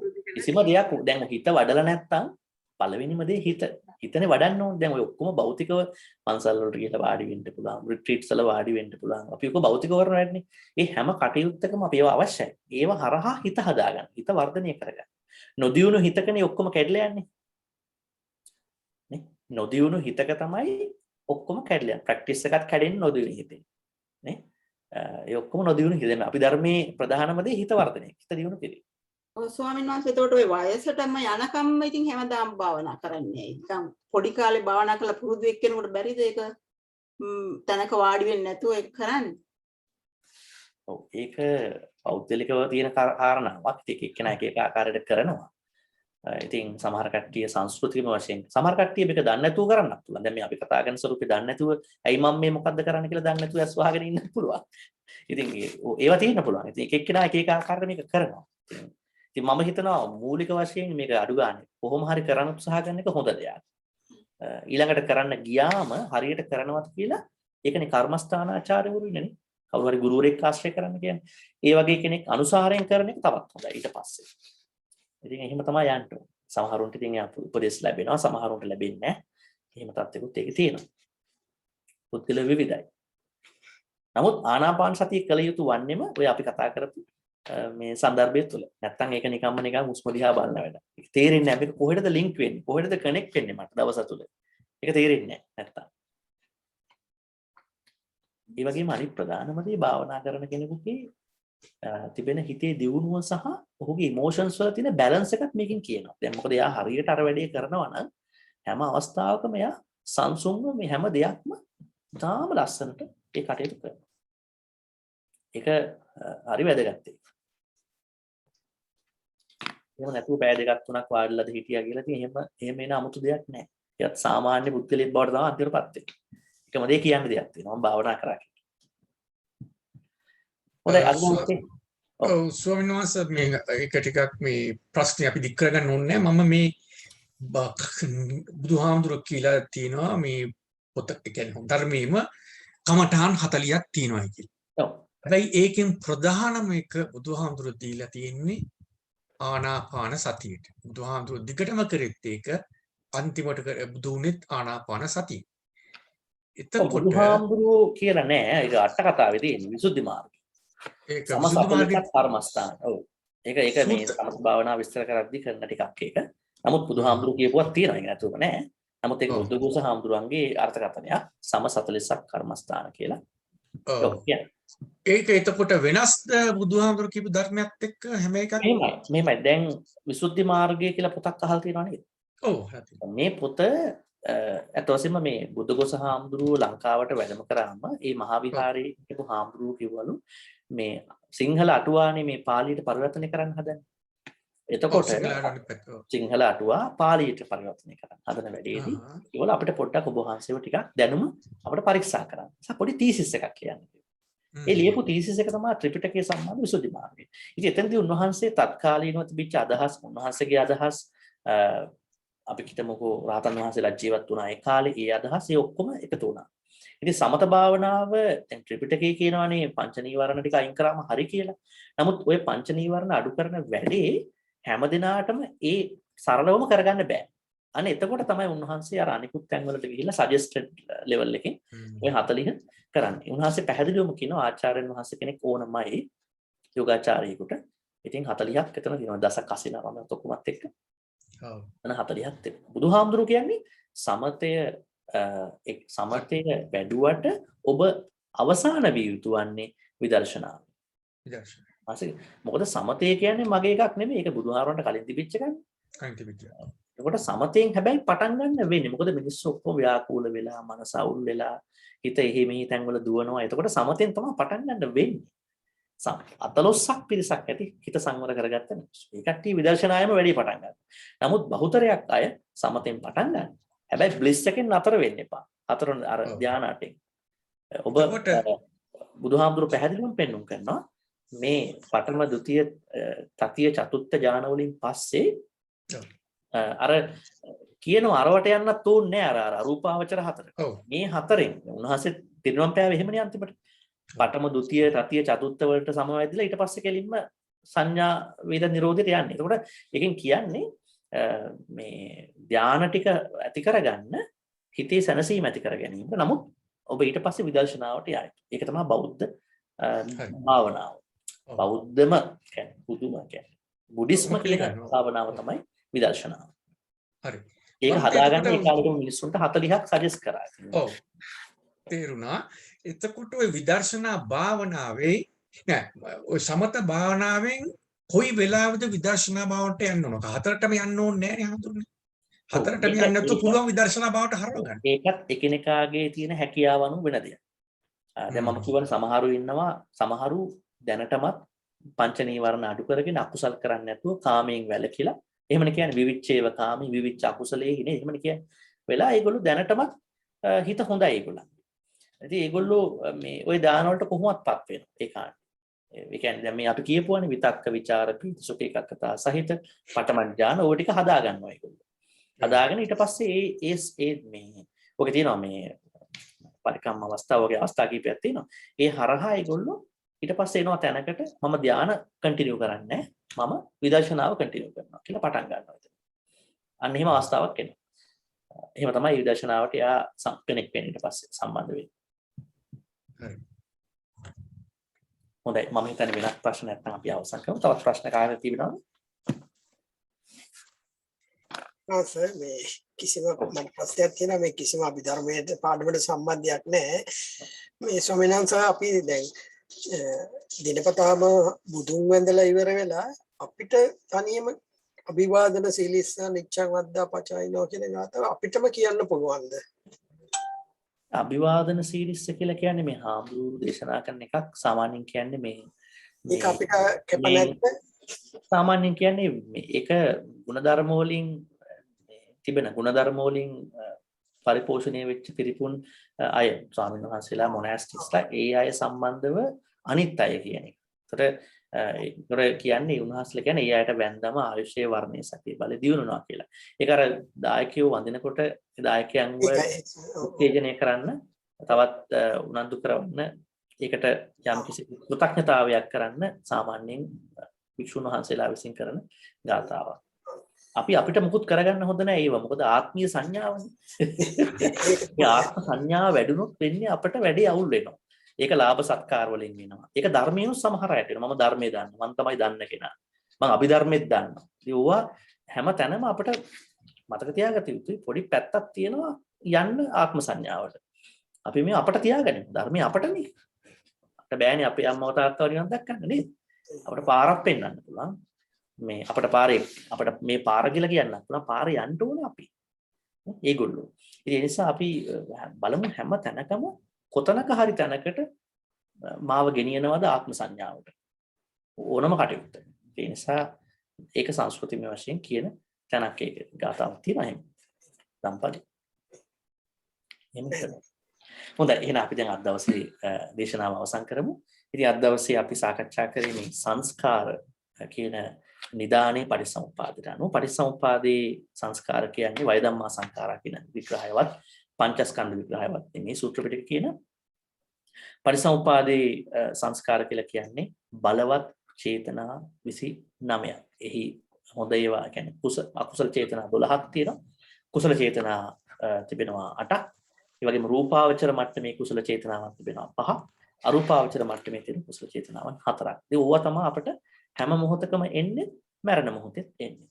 ඒතර ওই 29 තමයි අපි ස්ට්‍රගල් කරන්නේ. ඒ 29 අපි හදා ගැනීම තමයි අද කතා කරේ මොනවද වෙන්නේ. අපි ලබන සතියේ මේ 29 නිසා දැන් අද අපිට මොනවද වෙලා තියෙන්නේ? අද අපි මොනවද කරන්න කියන විඥාණය කතා කරනවා ලබන සතියේ.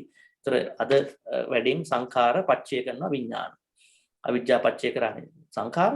ලබන සතියේ වෙනකොට අපි ඉගෙන ගන්නවා සංඛාර වලින් පච්චය වෙලා විඥාන හැදෙන්නේ කොහොමද? විඥානෙදි වෙන්නේ මේ ටික හරහාම අපිට යම් යම් විපාක නිර්මාණය වෙලා තියෙනවා. ඒ ටිකත් කතා කරමු. ඒ නිසා අද දවසේ මේ හැම ආකාරයෙන්ම අත්පත් කරගත්තා වූ සීල කුසල් අපි පළමු කොට අප නමින් මියගිය ඥාතීන්ට අනුමෝදන් කරමු. ඔබ නමින් මියගිය දෙමාපියවරුන්, සහෝදර සහෝදරියන්, ඥාති හිත මිත්‍රාදීන් ඇතුළුව දැන් මේ වෙනකොට මේ කොවිඩ් වසනෙන් සෑහෙන පිරිසක් මේ ගිහිල්ලා ඉන්න හැම දිනාටම මේ පින් අනුමෝදන් වෙත්වා. අනුමෝදන් වෙලා ඒ අය සංසාර ගමනේ යම් කිසි විදියක අවසාන මොහොතේ අපි අද කතා කරන ආකාරයට මේ ජවනය වෙනස් වෙලා ඒ අය යම් කිසි විදියකට නරක ස්ථානයක උප්පත්ති ලැබලා ඉන්නවා නම් එම ස්ථානයෙන් වලින් වහා මිදෙත්වා සපවත් සුගති ස්ථානවල වාසය කරනවා නම් එම ස්ථාන දියුණු කරගනිත්වා අවසාන වශයෙන් උතුම් නිවන් සුවයටමපත් වෙත්වා කියලා සාදුකාරයක් පවත්වමු. ඉදම්මේ ඥාතිනං හෝතු සුඛිතා ඥාතයෝ ඉදම්මේ ඥාතිනං හෝතු සුඛිතා ඥාතයෝ ඉදම්මේ ඥාතිනං හෝතු සුඛිතා තප්පර කීපයක් දෙන්න මේ බැටරිය ප්‍රශ්නයක් වෙලා බැටරිය පොඩ්ඩක් ප්ලග් කරගන්න කියලා.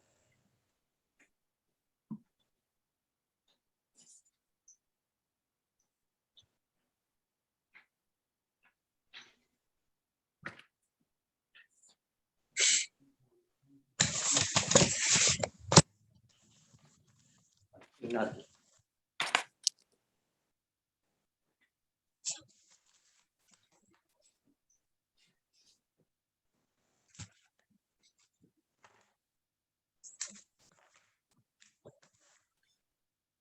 හොඳයි ඊළඟට අපි දෙවියන්ට පින් අනුමෝදන් කරමු. දෙවියෝ මේ පින් අනුමෝදන් වෙත්වා. අනුමෝදන් වෙලා ඔබ අප සෑම දෙනාටම දෙවියන්ගේ ආශිර්වාද ලැබෙත්වා. විශේෂයෙන්ම මේ කටයුතු ධර්මඥානෙ දියුණු කරගන්න. ඒවා විශේෂයෙන්ම පුරුදු කරන්නට, ප්‍රායෝගිකව පුරුදු කරන්නට දෙවියන්ගේ ආශිර්වාදය සහ රැකවරණ ලැබෙත්වා. ඔබ සෑම ආරක්ෂා කරගනිත්වා. අවසාන වශයෙන් දෙවියෝ පතන්නා වූ බෝධියකින් උතුම් නිවන් සුවය කරා මෙලෙත්වා කියලා සාදුකාරයක් පවත්වමු. එත්තාවතාච අම්මේහි සම්බතං සම්පදං සබ්බේ දේවානු සබ්බ සම්පත්ති සිද්ධිය එත්තාවතාච අම්මේහි සම්බතං සබ්බේ භූතා අනුමෝදං සබ්බ සම්පත්ති සිද්ධිය එත්තාවතාච අම්මේහි සම්පතං සබ්බේ සත්තා අනුමෝදං සබ්බ සම්පත්ති සිද්ධිය ආකාසට්ඨා ච බුම්මට්ඨා දේවානාගා මහිත්‍තිකා පුඤ්ඤන්තං අනුමෝදිत्वा චිරං රක්ඛන්තු ලෝක සාසනං ආකාසට්ඨා ච බුම්මට්ඨා දේවානාගා මහිත්‍තිකා පුඤ්ඤන්තං අනුමෝදිत्वा චිරං රක්ඛන්තු දේශනං ආකාසට්ඨා ච බුම්මට්ඨා දේවානාගා මහිත්‍තිකා පුඤ්ඤන්තං අනුමෝදිत्वा චිරං රක්ඛන්තු තං සදා අවසාන වශයෙන් අපි ප්‍රාර්ථනා කරමු. ලබාගත්තා වූ සීල කුසල් පින් හේතු වෙලා ඔබ අප සෑම දිනකටම අපි අවසානික වශයෙන් බලාපොරොත්තු වන බුද්ධ ආදී මහත්මයන් වහන්සේලා විසින් දිවි සැනසී පැමිණ වැඩවදාළ උතුම් ශාන්ත නිවන් සුවයම සාක්ෂාත් කරගන්න. මේ ජීවිතයේදී සාක්ෂාත් කරගන්නට මේ සීල පින් කුසල් ඒකාකාරී වන හේතු වෙනවා. වාසනාම වෙත්වා කියලා සාදු. අභිවාදන සීලිස්ස නිච්ඡං වද්ධා පචායිනෝ චත්තාරෝ ධම්මා වද්ධන්ති ආයුවන්නෝ සුඛං බලං ආයුරාෝග්‍ය සම්පatti සක්ක සම්පatti මේවච අතෝ නිබ්බාන සම්පatti හිමිනාතේ සමිංචතු. සාදු සාදු සාදු. ඊට දවසේ තිබෙන වසාන පූජාව හවස 5ට තමයි කරන්න පුළුවන්. තෙරුවන් සරණයි. තෙරුවන් සරණයි. කෙත්තං අනුත්තරං දුර්ලභේන මයා පුත්තං නමා මහං පුඤ්ඤ කෙත්තං අනුත්තරං දුර්ලභේන මයා තේන වද්දං බුද්ධ පුත්තං නමා මහං මාම